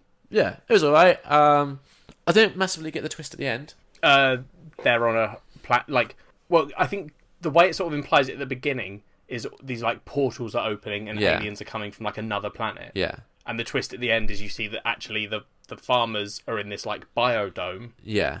And the aliens are crawling on the outside of that. So the portal breaches are actually the aliens getting through the shield that's protecting the like. And there's several biodomes around the planet. Yeah. Yeah. I don't think it was like a twist particularly. It was just like a here's what's kind of going on. Yeah. But yeah, I thought it was alright. I just liked I thought it was quite cool seeing mechs. I like mechs. Mechs are awesome. And aliens. Yeah. And then I liked the guy sacrificing himself with his cool laser mech, and then his wife being a badass. Yeah, she was pretty badass about that. I think that, like, the women in this there's no sexualization in this one, which is good. Nope. Positive. You do get one of the mechs being piloted by an older woman who is just as badass as the others. And the wives, while they're not, like, out fighting the aliens, do fight the aliens and are badasses. Yeah, definitely. Yeah, this was a better one for that sort of thing. Next, it was another like traditional like hand-drawn animation style, Sucker of Souls. This is my least favourite one. Oh, really? I really didn't like it, and I've heard other people say they really enjoyed it, and I don't get it. Didn't love it, but equally, I didn't. It was another one that I just found very, very average. Yeah, I just didn't. I liked the cat stuff again. Yeah. So the basic premise is there's an archaeologist with like a team of like mercenaries, and he discovers Dracula. And Dracula isn't like a person; it's like a beast. Yeah, a monster vampire thing. Yeah, that hates cats. I mean, I liked some stuff in this one. Like I like the over the top anime. You cut someone in half, and then a second later they split in two. Yeah. Or like the grid, and they peel off in layers. Yeah. Yes, and you literally see unrealistically, but quite a cool animation touch where the half a skull clacks onto the floor. Yeah, and you're like, well, that's not the way skin and muscles work, but it looks cool. Yeah, exactly. Yeah, I like the animation on this, but like you said, like the story was just. I don't think the story really fits thematically with the anthology. It doesn't. That's part of the problem, I think. Yeah, and it's also like I said at the beginning, right, with the whole a short story or a short film being like a concept that you're putting into this 10 minutes. I struggle to think what the concept of this is other than just what if Dracula's a scary monster. Like the other ones so far have all been like, you know, the concept for Sunny's Edges, robots, monsters that you control with your mind, and Sunny's not really a human. What is she? Yeah. Whereas this is literally just like military guy finds Dracula and boo, what happens? Yeah. And Dracula's scared of cats. Yeah. What I did like about this one, though, was I think the Scottish girl mercenary who loves her C4 and explosives. Yes. She was cool. I like that. Another one that doesn't really have sex, I don't think. Nope. Yep. I mean, to be fair, it's not like most of them have sex and the problematic stuff. I think it's more like select examples have that issue. And it's really problematic when they do have it. Yes, when they do it sucks. Yeah. But yeah, this was just very average, I thought. And I think like you didn't I think like it is the weakest one for me. The next one's the weakest one for me. Yeah, wait. I think there is one that I keep forgetting is in the anthology. Is it the next one?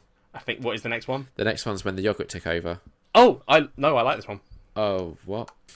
Because it's just a weird concept and I love it. I think it's like an interesting. It's weird like concept. 6 minutes long. It's stop motion animation, which is my least favourite form of animation. I think it feels that way anyway because it's like little. No, it's like little. No, it's computer animated. They look like the. It's not stop motion.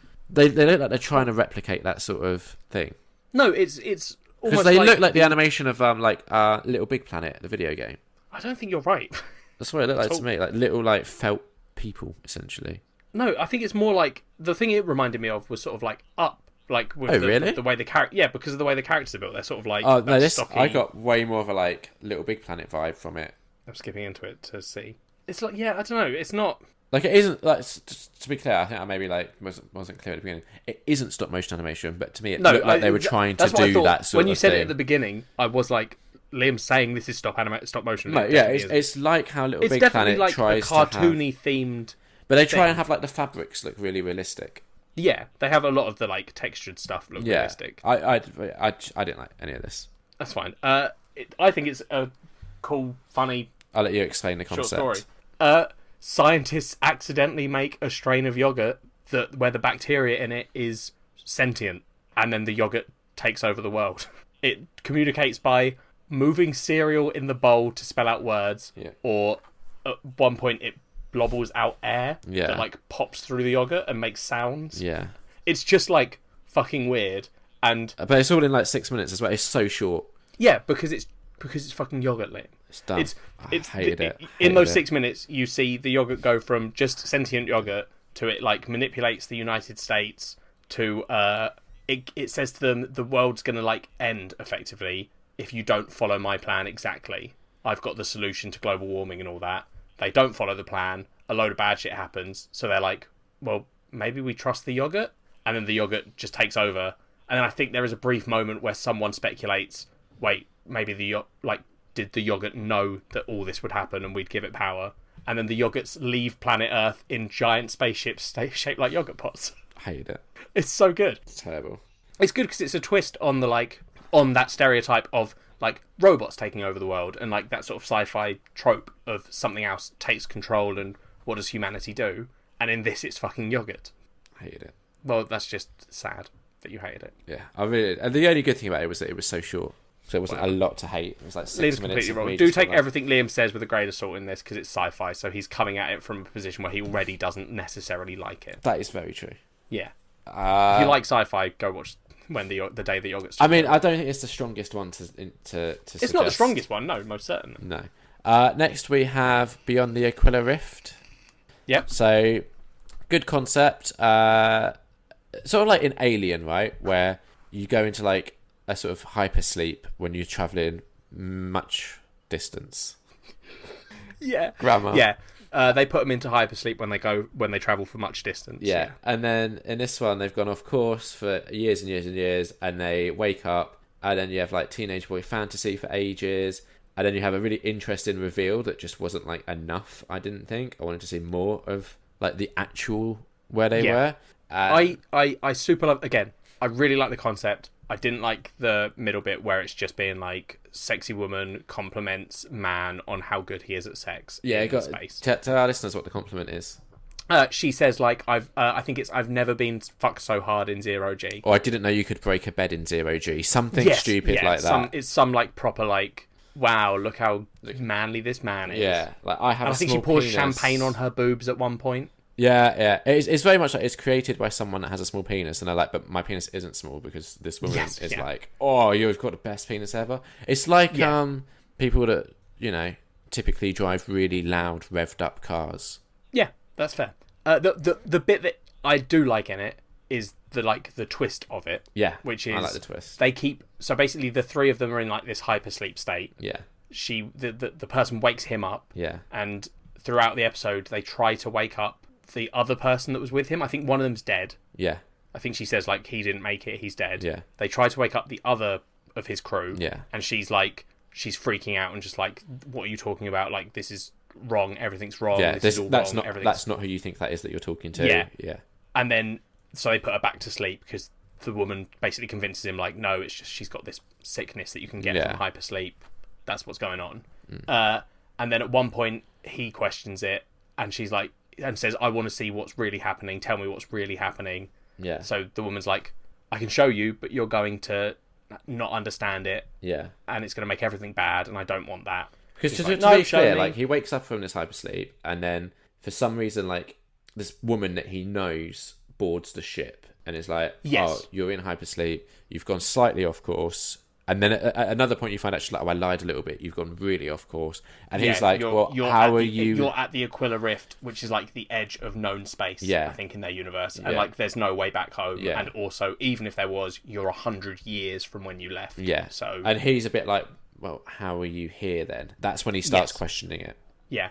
And then you get the reveal of what is actually happening, which is he sees that his ship is, like, in this giant nest of... like this brown web stuff. Yeah. He's this frail man with this full-grown beard who looks just like destroyed. He's basically like doesn't look like he's going to live for very long. Yeah. Yeah, exactly. He looks at the two other capsules and his team are both dead and just like destroyed by the nest, effectively. Yeah. And there's then creatures.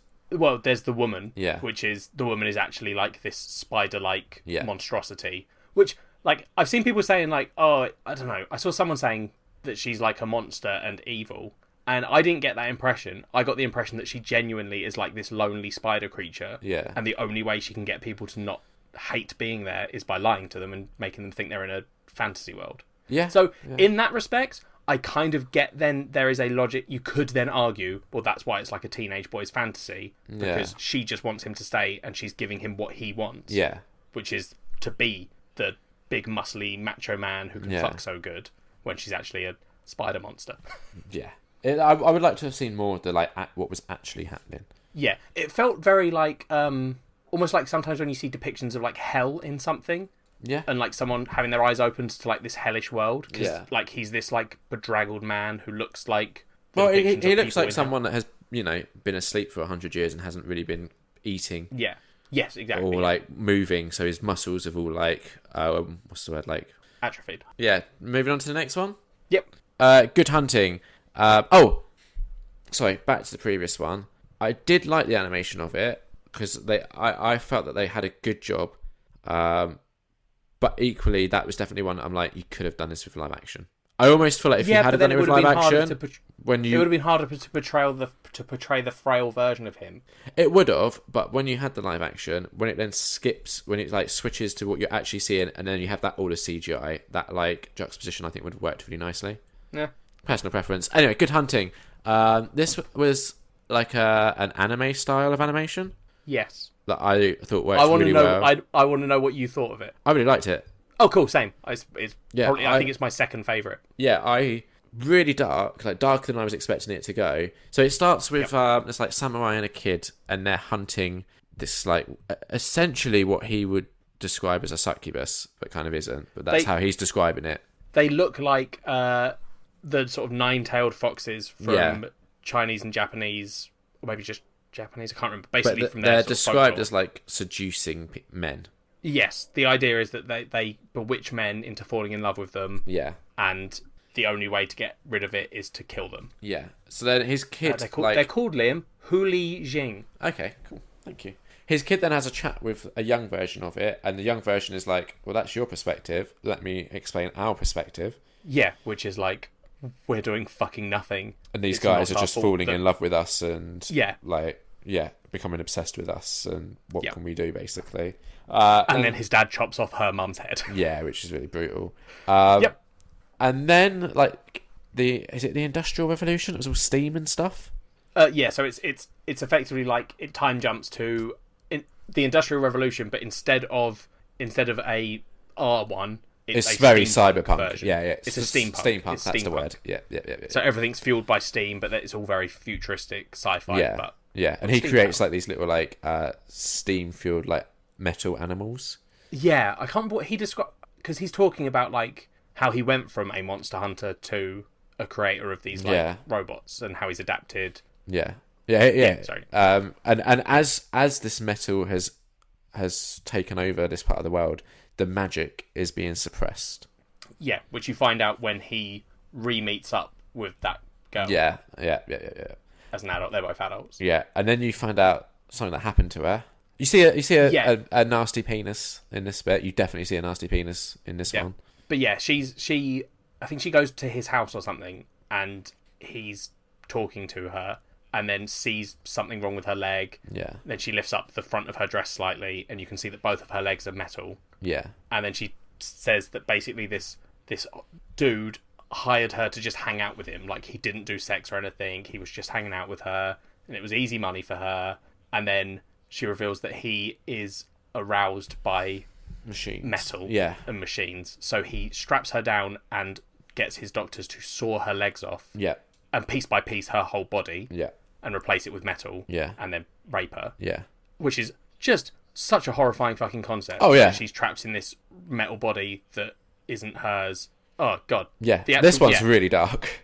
It's really dark. Like, that's such a hideous, horrible thing. Yeah. Like, already the rape is bad, and then you move it onto, and also he stole her body. And she is awake when they're sawing her. Yes, she's awake through the whole procedure. Oh, horrible. Yeah. But then the monster hunter guy she talks about how she lost her ability to transform back into... So the fox spirits, they look like people, but they can transform back into this like fox shape, which they can then go hunting in. Yeah.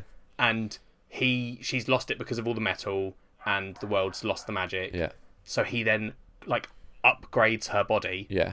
So that she can transform into this metal fox, which like it kind of doesn't make sense the way she transforms. Like when you watch it, you're like, oh, it doesn't look like she should be able to transform into that. Yeah. But it's also very cool. Yeah, yeah. And then she goes off to get her revenge. And then he wishes her a good hunt. Yeah. And I was like, it's kind of like, I don't know, it's like a little beautiful, almost like a love story, but without the love. Yeah. Do you know what I mean? Like, because they clearly have a bond, but it's not.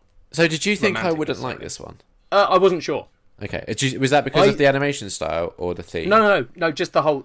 Because I like it so much, but I'm influenced by the fact that it's set in, like, Japan and China or wherever, and the animation style as well works for me. Yeah. No, I thought this was a really good one. Like, this was the concept of a robot turning into a robot fox, Liam, is kind of weird. So you can see why I would have been like, maybe Liam won't like it. No, Liam did like it, though. Good, I'm glad. Yeah. This was one of the stronger episodes for me. Yeah, I think it's really good. Yeah. Next we have The Dump. Bad one. This is the one that I said I keep forgetting. Yeah, you see some penis in it, though, so it's notable for that. It's bad. Dog monster eats man who's trying to buy the dump, and the guy doesn't want to sell the dump. Dog monster's made out of trash. Yep, cool. Next one. Shapeshifters. This one didn't need to be animated. Yeah, this is the one that I could... apart from the fact that they turn into werewolves. Yeah, but Dog Soldiers managed it. And this is basically Dog Soldiers in Afghanistan. Yeah, it is. That is... Yeah, if you've seen Dog Soldiers... I didn't mind this one. But I have then had it pointed out to me that this isn't problematic for the women stuff, but it is problematic for how, like, dude bro-y everyone is, including the, like... But it's a universe where werewolves exist, but they're kind of a minority and people, like, bully them. Yeah. And even the, like, bullied minority in this universe are dude bros. Yeah. So it's like dude bro soldiers bullying dude bro werewolves. Yeah. Like, I think problematically you don't see, like, a particularly female perspective in this one. No, but I don't think that's an issue. You don't have to exactly. show Exactly. And I think people are more just like, why is it so like macho men? Why does every that's like the stereotype of like the army, right? But then that's a problematic stereotype for the army. Not every military person is a dude bro. Yeah, for me that wasn't so much an issue because I'm like, oh, if you've like you said, you've got only 10 minutes, you need shorthand. Yeah. All right, it's a dude bro military organisation. You know what this sort of person is supposed to be like from that. Yeah. But yeah, there's werewolves. Again, I thought one of the werewolf fights. So there's a werewolf fight, right, where one dude is basically avenging his friend that got killed. Yep. But then two werewolves come, and for me, there was a bit where it was very unclear what was going on, just the way it was cut and edited and stuff. Well, it was just the Afghanistan werewolves, right? Yeah. But like, it wasn't very clear who was who in that fight and what was going on, and it could have just been clearer. Like when a third werewolf showed up, I was just like, "The fuck did that come from?" And Fair enough. It was just it was an alright one. Like again, I liked the werewolf fighting stuff, and 100% do that CGI, but the rest, don't see why it couldn't have been people. I enjoyed the concept of it again, where it was like, I like when you take the real world and then apply like a supernatural element, and then instead of it just being like they're hidden from the world, it's literally like, no, werewolves are an everyday part of life, and like how does the world cope with that? Yeah. And then I liked the ending of him like walking back in with his friend's body, was it? Yeah. And just being like, kind of like, oh no, he goes and gets his leaves. friend's body. Yeah, and leaves. And it's just like, fuck all of you, and just walks off. And I was like, oh yeah, cool. Yeah. Next we have Helping Hand. Again, didn't need to be animated, I don't think. It was essentially... okay, Liam. I'm bored of you saying that. I don't care. I'm just going to point out the episodes that I feel that for. I know, but it's all of them, Liam. It's not all of them. You said already. It gets to the end, and all the ones at the end you think shouldn't be animated. You don't need to say it, Liam. I'll call out the ones that don't need to be from now on, then. Yeah, cool, because it's less, right? It's about 50-50, in all honesty. Oh, for fuck's sake. Just change what you're saying. It's just boring me that every time we start a review of an episode, you go, didn't need to be animated. I'll leave it till the end, then. Yeah, just go through at the end. At the end, you can just go, didn't need to be, and then list them all. At the end of each episode, as we talk about. Oh, fine, whatever. I don't care. Yeah. But yeah, I really liked the story. I liked the story of this one because it's kind of brutal and a horrifying idea. Yeah. Again, this is another one that I thought you were about to say no. No. This is another one that almost I'd do that and not worry about it. Almost thematically feels a bit separate from the rest of this anthology.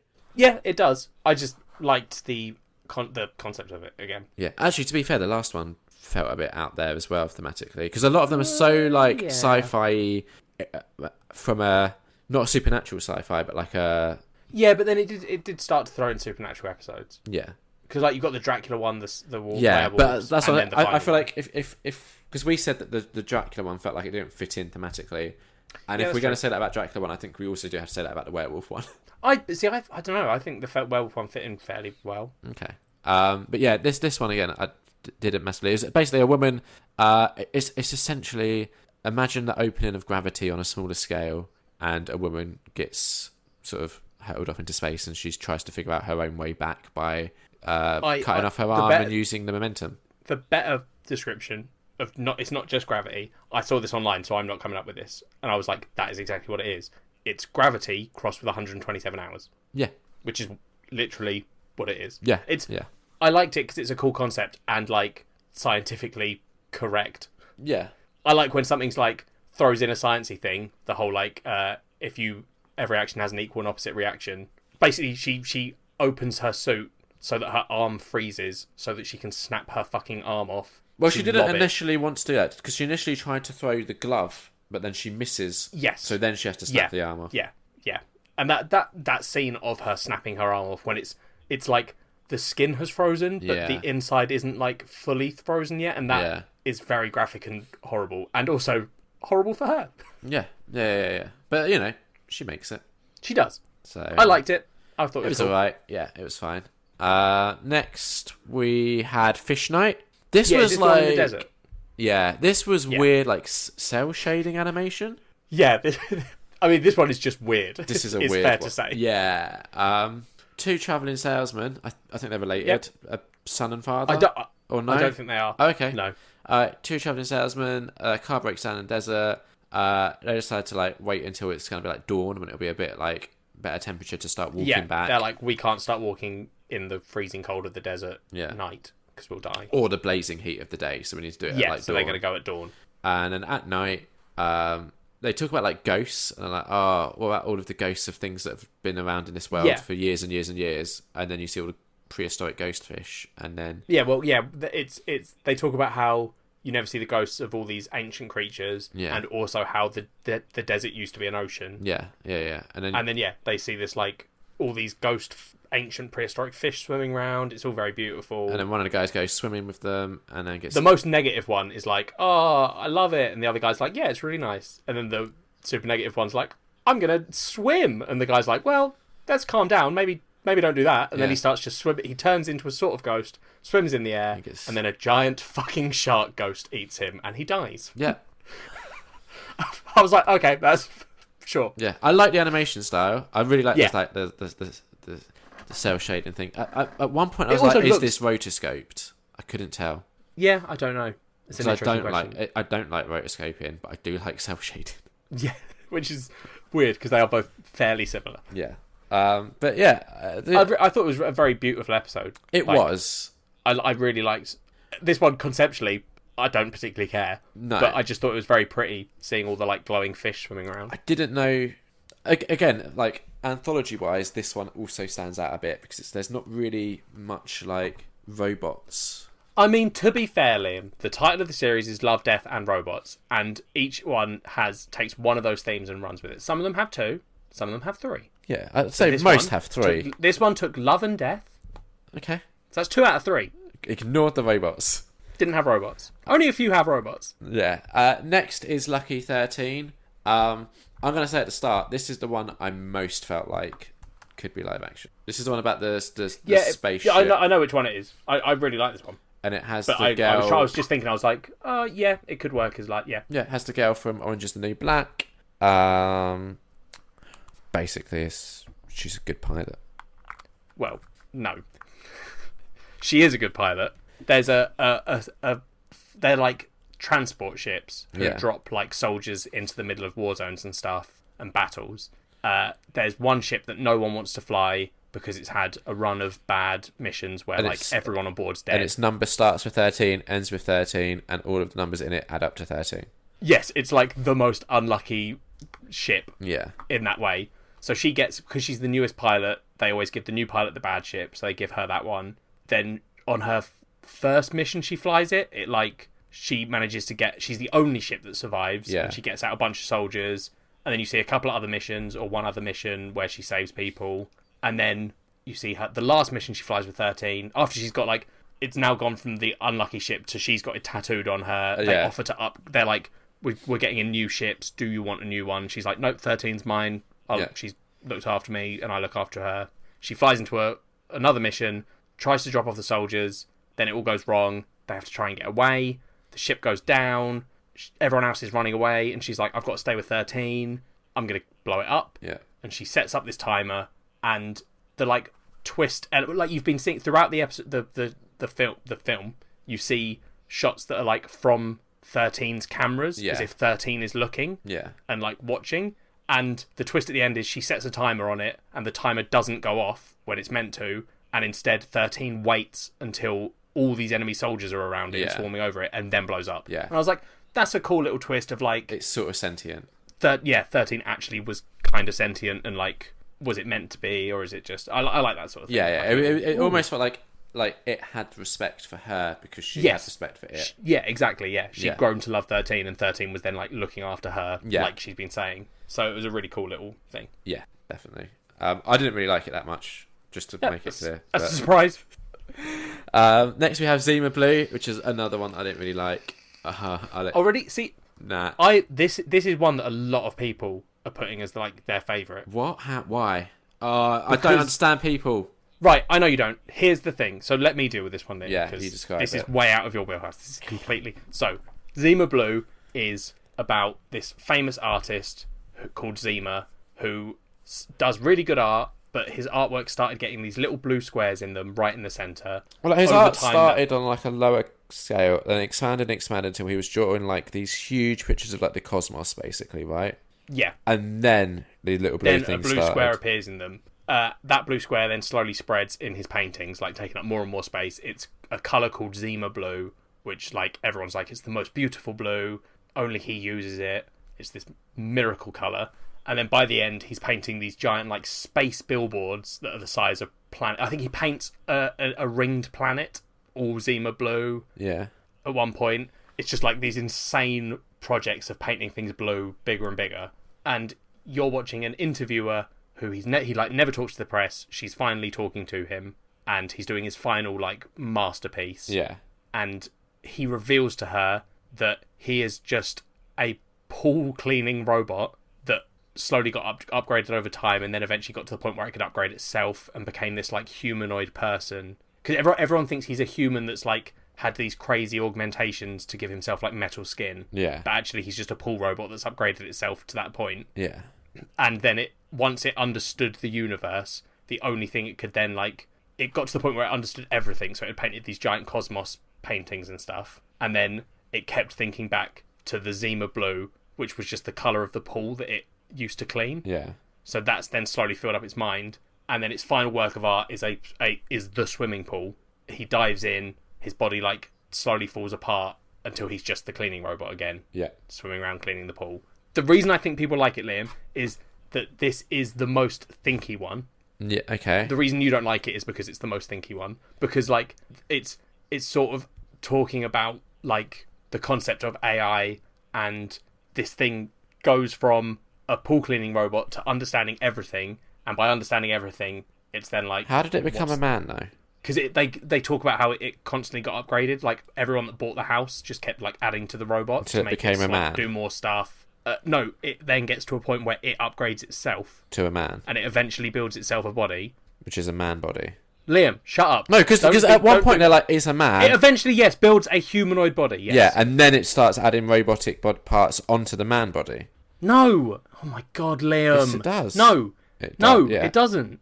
No, it doesn't. People think it's a man that has put robot parts on its body. Yeah. It is a robot that eventually just built a metal body. So when did it become when's the man bit come involved? Because people see it as a man. No, they think it's a man. It looks like a man. Yes, it does, but they think it's a man. It's just a fucking robot. Yeah, no, I get that. I get it's a robot. What I don't get is when it gets the man body. It builds it. It builds a man body. And then on top of the man body, starts adding on more robot bodies. So it's a robot in a man body and a robot body. Yeah? Sure. Okay. I don't think you're right, but okay, sure. You're not going to let me move past it, so yes. I'm trying to understand it. It's just, I don't know. Does that even happen? Is there even a point where you actually see a human body? Yes. Like at the start when she's talking about him being an artist and you see him and he is very clearly just a man doing stuff. Yeah, but if that's her talking about it, that doesn't mean it actually happened. That's what you see. No, but that's... Oh my fucking God. For someone that thinks about films a lot and is meant to be all, like, fucking educated about it, sometimes you are just like, but they showed me a clip, so that's real. Yeah. No, because surely that's what I took from it, right? Is that Zima Blue, like Zima, the story of Zima, is a story that has been built up around this robot. Yeah. Right? So she's telling us about his past and how he used to be this painter and you see a human, but in reality, he was never like that. He was always the robot, and the story that you're being told is like people remembering what he used to be like and being Zima must have been a person. You like it. Well, you don't like anything, so I don't care. You like it. That's the important thing. It's not one of my favourites, but I thought it was a really cool concept, and the fact that you got distracted by how it could be a man is maybe a damning insight into your brain. I didn't like any of it. Like, there's this overarching story of like I got it, and like the whole idea of like what that means. No, it doesn't sound like you did. It sounds like you got a bit caught up on is it a human? Yeah, no, I got like the whole idea of the AI, and then eventually he's just like, oh, I'm just sick of being the best at everything. I just want to go back to just my little. It's very much like what I'm going through, where it's like I'm so sick of dealing with everything, so I'm just going to go back to reading like my little Goosebump books. Yeah, you're sort of like Zima. Yeah, except. I haven't reached that peak. Robot, yeah, and you're becoming a child. Yeah, but that is essentially what it is, right? It's regression. He's regressed back to where he started from. Yeah, but when he does it, it's sort of full of meaning, and when you're doing it, it's sort of just upsetting. Yeah, exactly. But yeah. I get it. Okay. Next, we have Blind Spot. I really like the animation style of this. It felt very much like those like late 80s, early 90s like kids cartoons, like Biker Mice from Mars. Yep. Yeah. So I love the anime. This is probably my favourite animation episode. The actual story was fine, but the animation was like awesome. Yeah. I'll let you explain the story. No, it's your turn. I've explained about five in a row. So basically, it's like three like robot dudes who are chasing a train, and it's got guards in it, and there's something in the train that they want to get, and then it all goes wrong, and there's lots of shooting, and it turns out there's like this big like mech defense thing on the train. And it like brutally kills.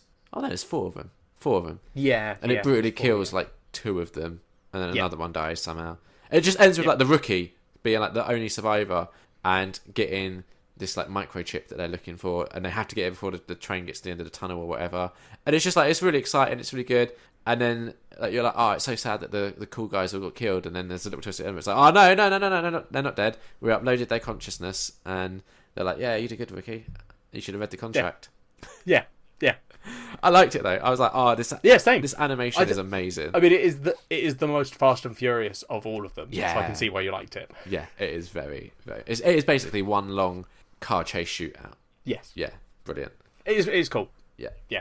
And I like that sort of twist ending is not. It's not like it's just them making it not sad, but in like a very like no one knows why he was sad. Like everyone's just like, yeah, no, we're all robots, and we just get remade. It's fine. Like, yeah. How did you not know that? This one doesn't need to be live action. Very good. Next one. Oh, did Zima Blue need to be live action? No, that was fine being cartoons. Cool. Okay. It was cool. Okay. I didn't like it, but I wouldn't have liked it more if it was live action. I think it would have been a lot shitter if it was live action. Yeah. Next one is Ice Age, which actually is the live action one. I think this one needs to be an animation. I don't. Yeah, I mean, you've got Topher Grace and Mary Elizabeth Winstead, who I like both of them, but like, essentially all they do in this one is look in a freezer. Like, did you need like, I mean, Mary Elizabeth Winstead's like an A-list Hollywood star, I would say. Do you need an A-list Hollywood star to just look in a freezer? Yeah, but if she wanted to do it, they're not going to say no. Oh, sorry, yeah. you're A-list. Yeah. We're not going to let you do this. No, if she wanted to do it, sure. But if you're like, oh, I've got budget, should I spend that budget on getting an A-list Hollywood star to be in this? Or should I spend it on, I don't know, a better story? Go for the better story. It's fine. It doesn't need a better story because it's a short film. Alright, so this one, they move into a new house, they open a fridge. It's an old-timey fridge. In it, they get some ice out for their celebratory drink, and then in the ice cube they find a woolly mammoth that has spears in it. then they look closer in the fridge, and it's this whole like civilization that's in the Ice Age, and then it just like rapidly expands, and they just watch it. And there was like one really short scene I would have loved for them to expand on, which the time in the freezer goes super fast. And there's a bit where they're building like a skyscraper and two dudes are sitting and they're like, what are these people just looking at us all day? And I really liked that. Yeah, I'd love to have seen more of what it was like from the perspective of the people in the freezer, where time is like, for them, time would be moving absolutely normal. So these people that are looking for like 10 seconds, for the people in the freezer, that's like hundreds of years. Yes. I liked it as just like a little throwaway, like, they're talking about like how advanced the civilization is and like, oh, it's amazing that they're getting this, and then it just cuts to these two builders just like, what are they staring at? Yeah. But yeah, so the civilization just keeps expanding, then there's a big war, and then I got a bit lost, I'll be honest. A nuke went off. Yeah, I got that, yeah. And it burnt the man's face. Yeah.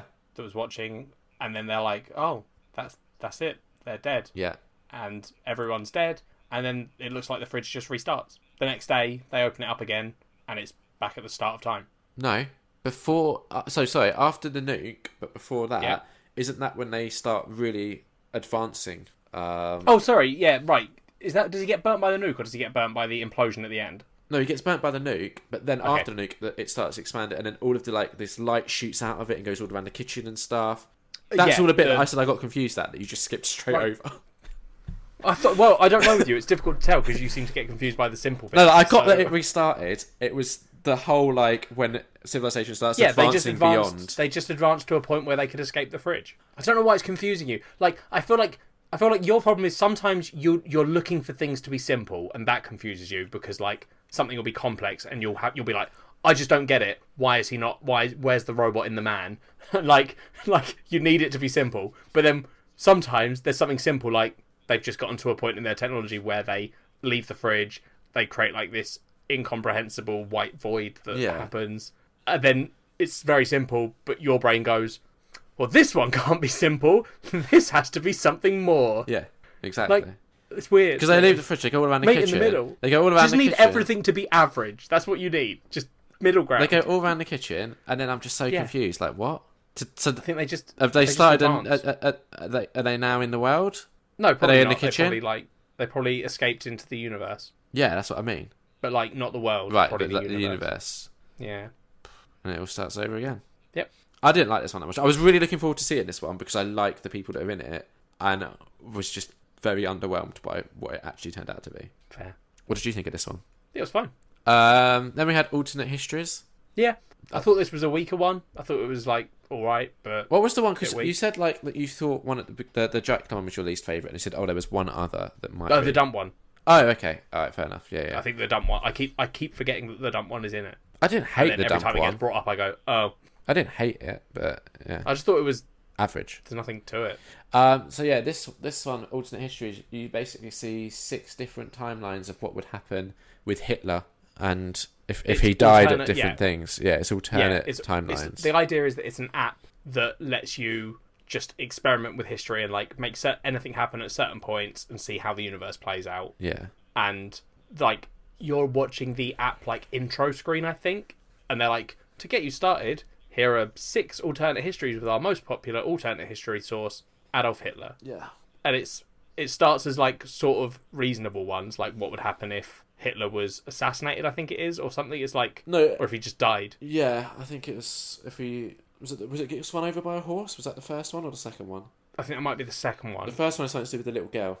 Yeah. Does he have a go at the little girl and then people come and attack him or something and beat him up? Something like that. Yeah. Yeah. It's just, but then they slowly just build up in ridiculousness. I think I think my favourite one is what if Hitler had drowned in a blob of jelly or something. Yeah, that was... And it's just, he goes to a park and then an experimental weapon from Russia that launches jelly. Yeah. And then the Russians land on the moon. Yeah, but there's the other one with the prostitute robots or whatever it is. Yeah, that's right. Yeah, aren't they aliens or something? Yeah, and then it's the first woman on the moon. Yeah. Which, that's the point. Why haven't we put a woman on the moon yet? Well, we haven't put a whole load of people on the moon. Yeah, I think we should. That's just something I thought about while watching this episode, because this episode bored the fuck out of me. I hated the animation style in it. I hated the concept of it. And I just thought, why haven't we put a woman on the moon yet? Fair enough. I don't know why we haven't gone back to the moon since, Armstrong? Well, no, there were missions after that went to the moon, I think. But did they land on the actual moon? I think so. Really? Let me check that, because how many people landed on the moon? 12 of these astronauts walked on the moon's surface. When was the most recent one? 1972. So that's a long time ago. Yeah. Yeah, we haven't been back since the Apollo missions. Yeah. Why not? I don't know. I mean, I think there's probably not a whole lot there. It's a whole moon. Yeah, but it's definitely important stuff. But like, it is a barren rock in space that orbits us. It's important, but there's also like funding issues and stuff, and no one funds space missions anymore and all that stuff. Like, the only reason we got to that point was because America and Russia were in a Cold War. Yeah. But this is just what it made me think about. I didn't like this episode. No, fair. And then the last episode, The Secret War, another one that I felt could have been live action. You can explain this one. Russian soldiers, I think during World War II, but it could also be in the Cold War era. I wasn't super sure. They're trekking through this winter landscape, trying to track something down. Yeah. They go to a little fishing village. Everyone's been killed. Then they eventually find the thing. It's like these demon monster things. That basically the Russians tried to summon. The Russian High Command tried to help the war effort. Wanted to summon these demons. Yeah.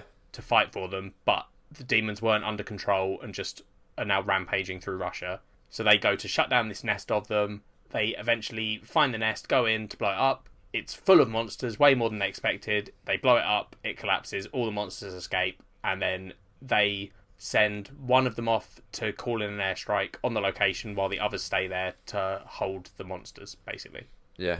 I liked it. I thought it was It gave me like Gears of War vibes for some reason. Yeah, things coming out of the ground and attacking humans, yeah. Yeah, and then I just thought... But Russian. That's a good game. I haven't played that in a long time. Fair enough. By the end of this, I started getting distracted. I can tell. The thing I liked about this one was the whole cult aspect to it, but I didn't feel like we got enough of that. I wanted to see a bit more, because you have that like shot of the woman that's all been like cut open and stuff as sacrificed. And there is very obviously a cult behind it all, but... Well, it's not a cult, it's a cult. Like, there isn't a cult, it's the Russian military. A cult is a secret organisation, effectively, of people trying to do stuff. Yeah, and they tried to make these things happen, right? No, but this isn't a secret organisation, this is just the Russian High Military Command. So it's not a cult. It's like all the... there's a load of rumours about the German military being occultic during World War II. It's like that. They weren't a secret cult of, like... But you had that the dude in the robe. Yeah, because for occult stuff, that's what it's like. It doesn't mean there was a cult. You're mixing up phrases and terms. You don't have to be in a cult to do occultic stuff. But you could be. Yeah, but I don't think that was the implication at all. There were other robed people as well, weren't there? It weren't just one guy. Yes, but they're not in a cult. Oh my god, Liam. It looked You're like getting a cult. Caught up on the small details again. I didn't really like this one much anyway. That's a surprise. Fuck you. What did you think of this one? I didn't mind it. I thought it was fine. It's just average, right? Yeah. Yeah, I would have rather been playing Gears of War.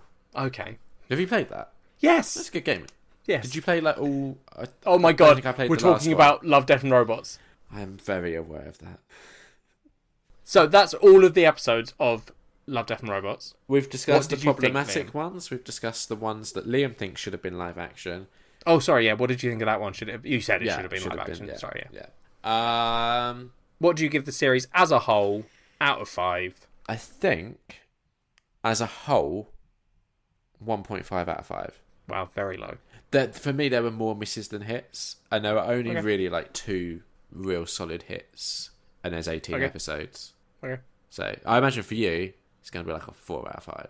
Yep. If you like sci-fi or not even if you like sci-fi. If you like, I think that's unfair to say. It's not all sci-fi. I think and I think, if you're a reasonable human being and you're willing to try a genre that isn't necessarily your cup of tea, give it a try, see what you think. It's short films, so like, just if you don't like it, you can drop out. Yeah. And you can pick, if you're like, it's a good way of like, if you want to get into certain things, like if you're thinking like, oh, I wonder if I like steampunk, go watch The Good Hunt and just see what you think of that. Yeah. And then you're like, cool, I spent 10 minutes and now I know I don't like it, or I do like it. I like steampunk. That's what I learned. Yeah. So I really like that episode. You should get into steampunk. You'd suit steampunk. Oh, would I though? Yeah. Why? Picture you wearing a top hat and goggles. Listeners, everyone picture Liam in a top hat and goggles, and like a big leather jacket and like sort of straps across his chest. I think that would look ridiculous. At a convention with all the other steampunkers. I'm not dissing you steampunkers, I think you're cool. I think it would look ridiculous, and if you're a steampunker that listens to that and think that's a diss, it says a lot about you. You could be Sir Remington. Why always Remington? I feel like I've been called Remington before. Have you? I feel like when we played D&D or something, maybe there was a Remington. Possibly. Did you not have a little Remington? Was that not my butler? Did you not have? Yeah, was that not your butler? Yeah. Was your butler Remington? Yeah. My old razor that I used to have for shaving was a Remington razor. Oh, very good. There you go. Oh, fuck me. Next time, we're doing a Liam thing. So... Well, are we? Yeah. Why is this a Liam thing? Because you agreed to it. No, but I mean, I know what we're doing, right? It's the thing you said. It's a Japanese zombie film. Yeah. Why is that a Liam thing? Is what I'm saying. So it's more. I don't think you know what a Liam thing is. I'm now realising a Liam thing is something like Before Sunrise. Yeah, that's also a Liam or a thing. coming of age film. Horror. You don't get to claim Japanese zombie films as a Liam thing. We both love zombie films. Out of both of us, I do more Japanese stuff. So you definitely don't get to claim Japanese zombie film as your stuff. This is a both of us thing. I thought this was a Liam thing, that's why I picked it. No, it's not a Liam thing. Like it's a Train both to of us Busan, thing. I thought was more of a Liam thing. No, sorry, listeners. Please let me know if you think these are Liam things. If you think these are Liam things, I've not sold myself very well. I super love zombie horror films. Oh well, then I'm giving you a good one to do, then, aren't I? Well, no, you're not giving me anything. We've both agreed to do it. I think I don't know if it made it into the edit, but I definitely discussed this on the last episode. Yeah, it did make it into the edit. Yeah. So yeah, the more I've thought about it, the more I've been like, oh, I think this would make for a good discussion, hopefully. Cool, yeah, no, I'm up for doing it. Train to Busan was one of our good episodes, I think. Oh, I really enjoyed the culture swap because we went very off topic, but I like it when we do that. We haven't done that with this discussion on Love, Death and Robots. No, we were very on topic. It's hard to do it when it's a lot of different stories. I tried, but you yelled at me. You didn't try and go off topic, you just got confused. I tried to talk about Gears of War, and you were like, oh, that's not what we're talking about. That's not going off topic, that's just you talking about Gears of War. That's different. Anyway, yeah. So we're doing One Cut of the Dead. If you want to play along, easy, watch it. It's a 90-minute film. Subtitles. I like that you went like this. Yeah. If you want to play along. Yeah. Easy. Sorry. It's a 90-minute film. All you have to do is watch the 90-minute film. You're over-explaining so easy. much. If you want to join in, watch the film and message us. Yeah. But, okay, you could message us on Twitter, @NerdOnNerd. Yeah. You could leave us a message on Facebook if you want, for some reason. You're changing the order. Yeah, I know. I'm mixing it up. Facebook.com/NerdOnNerd pod. Yep. All one word. You could email us, nerdonnerdpod@gmail.com. You could How exciting. go and to our YouTube channel and look up our culture swap discussion on Train to Busan and leave a comment on that about One Cut of the Dead. Oh yeah, that would be really... Don't do that, because that's just weird. I don't want all our YouTube videos to have weird comments from the future. I do, so do that. Yeah, you can YouTube us, just search Nerd on Nerd, or one word, we should come up. Easy. Rate, review us on iTunes, 5 stars, we've earned it. This has been a top quality episode, I'm sure. Leave a little review, we'll read that out. I don't think we've had any reviews. Oh no, we have. Sorry, yeah, I've already looked it up. We do have one. Did we? Yeah, I've got it here. Okay. It says, the last time I asked you, Liam, you were on 1,102 DVDs. What's the current number? Jesus! What a weirdly specific, relevant review. Who sent that in? Who sent that I'm review so in? glad that worked. I'm literally looking now to see if we've had that review come in. Oh, we haven't. No, you lied. This is I why lied. the listeners I lied to you don't and the like listeners. you. Right, what is the new number, Liam? Oh, why? What was it before? 1,102. It's gone down. Oh, by a big number or? Wow. So no. I'm looking. Hang on, I've got to get my list loaded up. So 1,102. Yeah. It's gone down. 1,099. So it's not going down quite as fast as I would have liked. Need it to. But it's consistently going down. So far, you've not gained any in any of my checks. You've stayed the same once, but every other one you've gone down. Yeah, I did buy 2 new films yesterday, but there were 4K upgrades of DVDs that I hadn't watched, so it doesn't add to my number. It should do, but it doesn't. No, it doesn't. So, yeah, no, I need to get some more time because the problem is I haven't been watching a lot during the week because I've been working too much. So then it comes down to weekends, and I've just not had enough free time on the weekends lately to sit down and like. I did like a movie day a few weekends ago. I did like 5, but I need more days like that really because we're in April now. Can you do some mental math for me? So I've still got most of April. So let's say I've got 8 months. Yeah. Maybe 9. Let's say 9 because I've got most of April still. So 9 months to get 99 films done. I mean, I could probably do that math. It's about, what, 92... Sorry, not 92. Like 12 a month? Fuck me. I've got to watch 99 films in 9 months. That's about, what, 92 a month? Like 12 a month, roughly? It's 11 a month. 11. Exactly. Okay, yeah, that's good maths. So, and what have I been averaging so far this year? 791,073. That's not a month though, is it? No. We've had 3 months. So how many have I done in total since we started this year? You've watched 27 in 3 months. That's not bad. If I'm trying to do 10 a month, I'm only 3 below. Well, you need to do 11 a month. Well, now I do, yeah. But when we started, if you remember, I was slightly over. And I was like, if I can get to a point where it's about 10 a month, that's good. You've been averaging 9 a month. That's not bad. It's not on track. It's not on track, but that's a good. Yeah, I'm pleased with that. I think I can't remember what I get if I do it. What was the? We'll go back and check it. Yeah, but it's all looking good for Liam. Yep, until you buy a box set. Any final thoughts? No. You? No. Bye. Bye.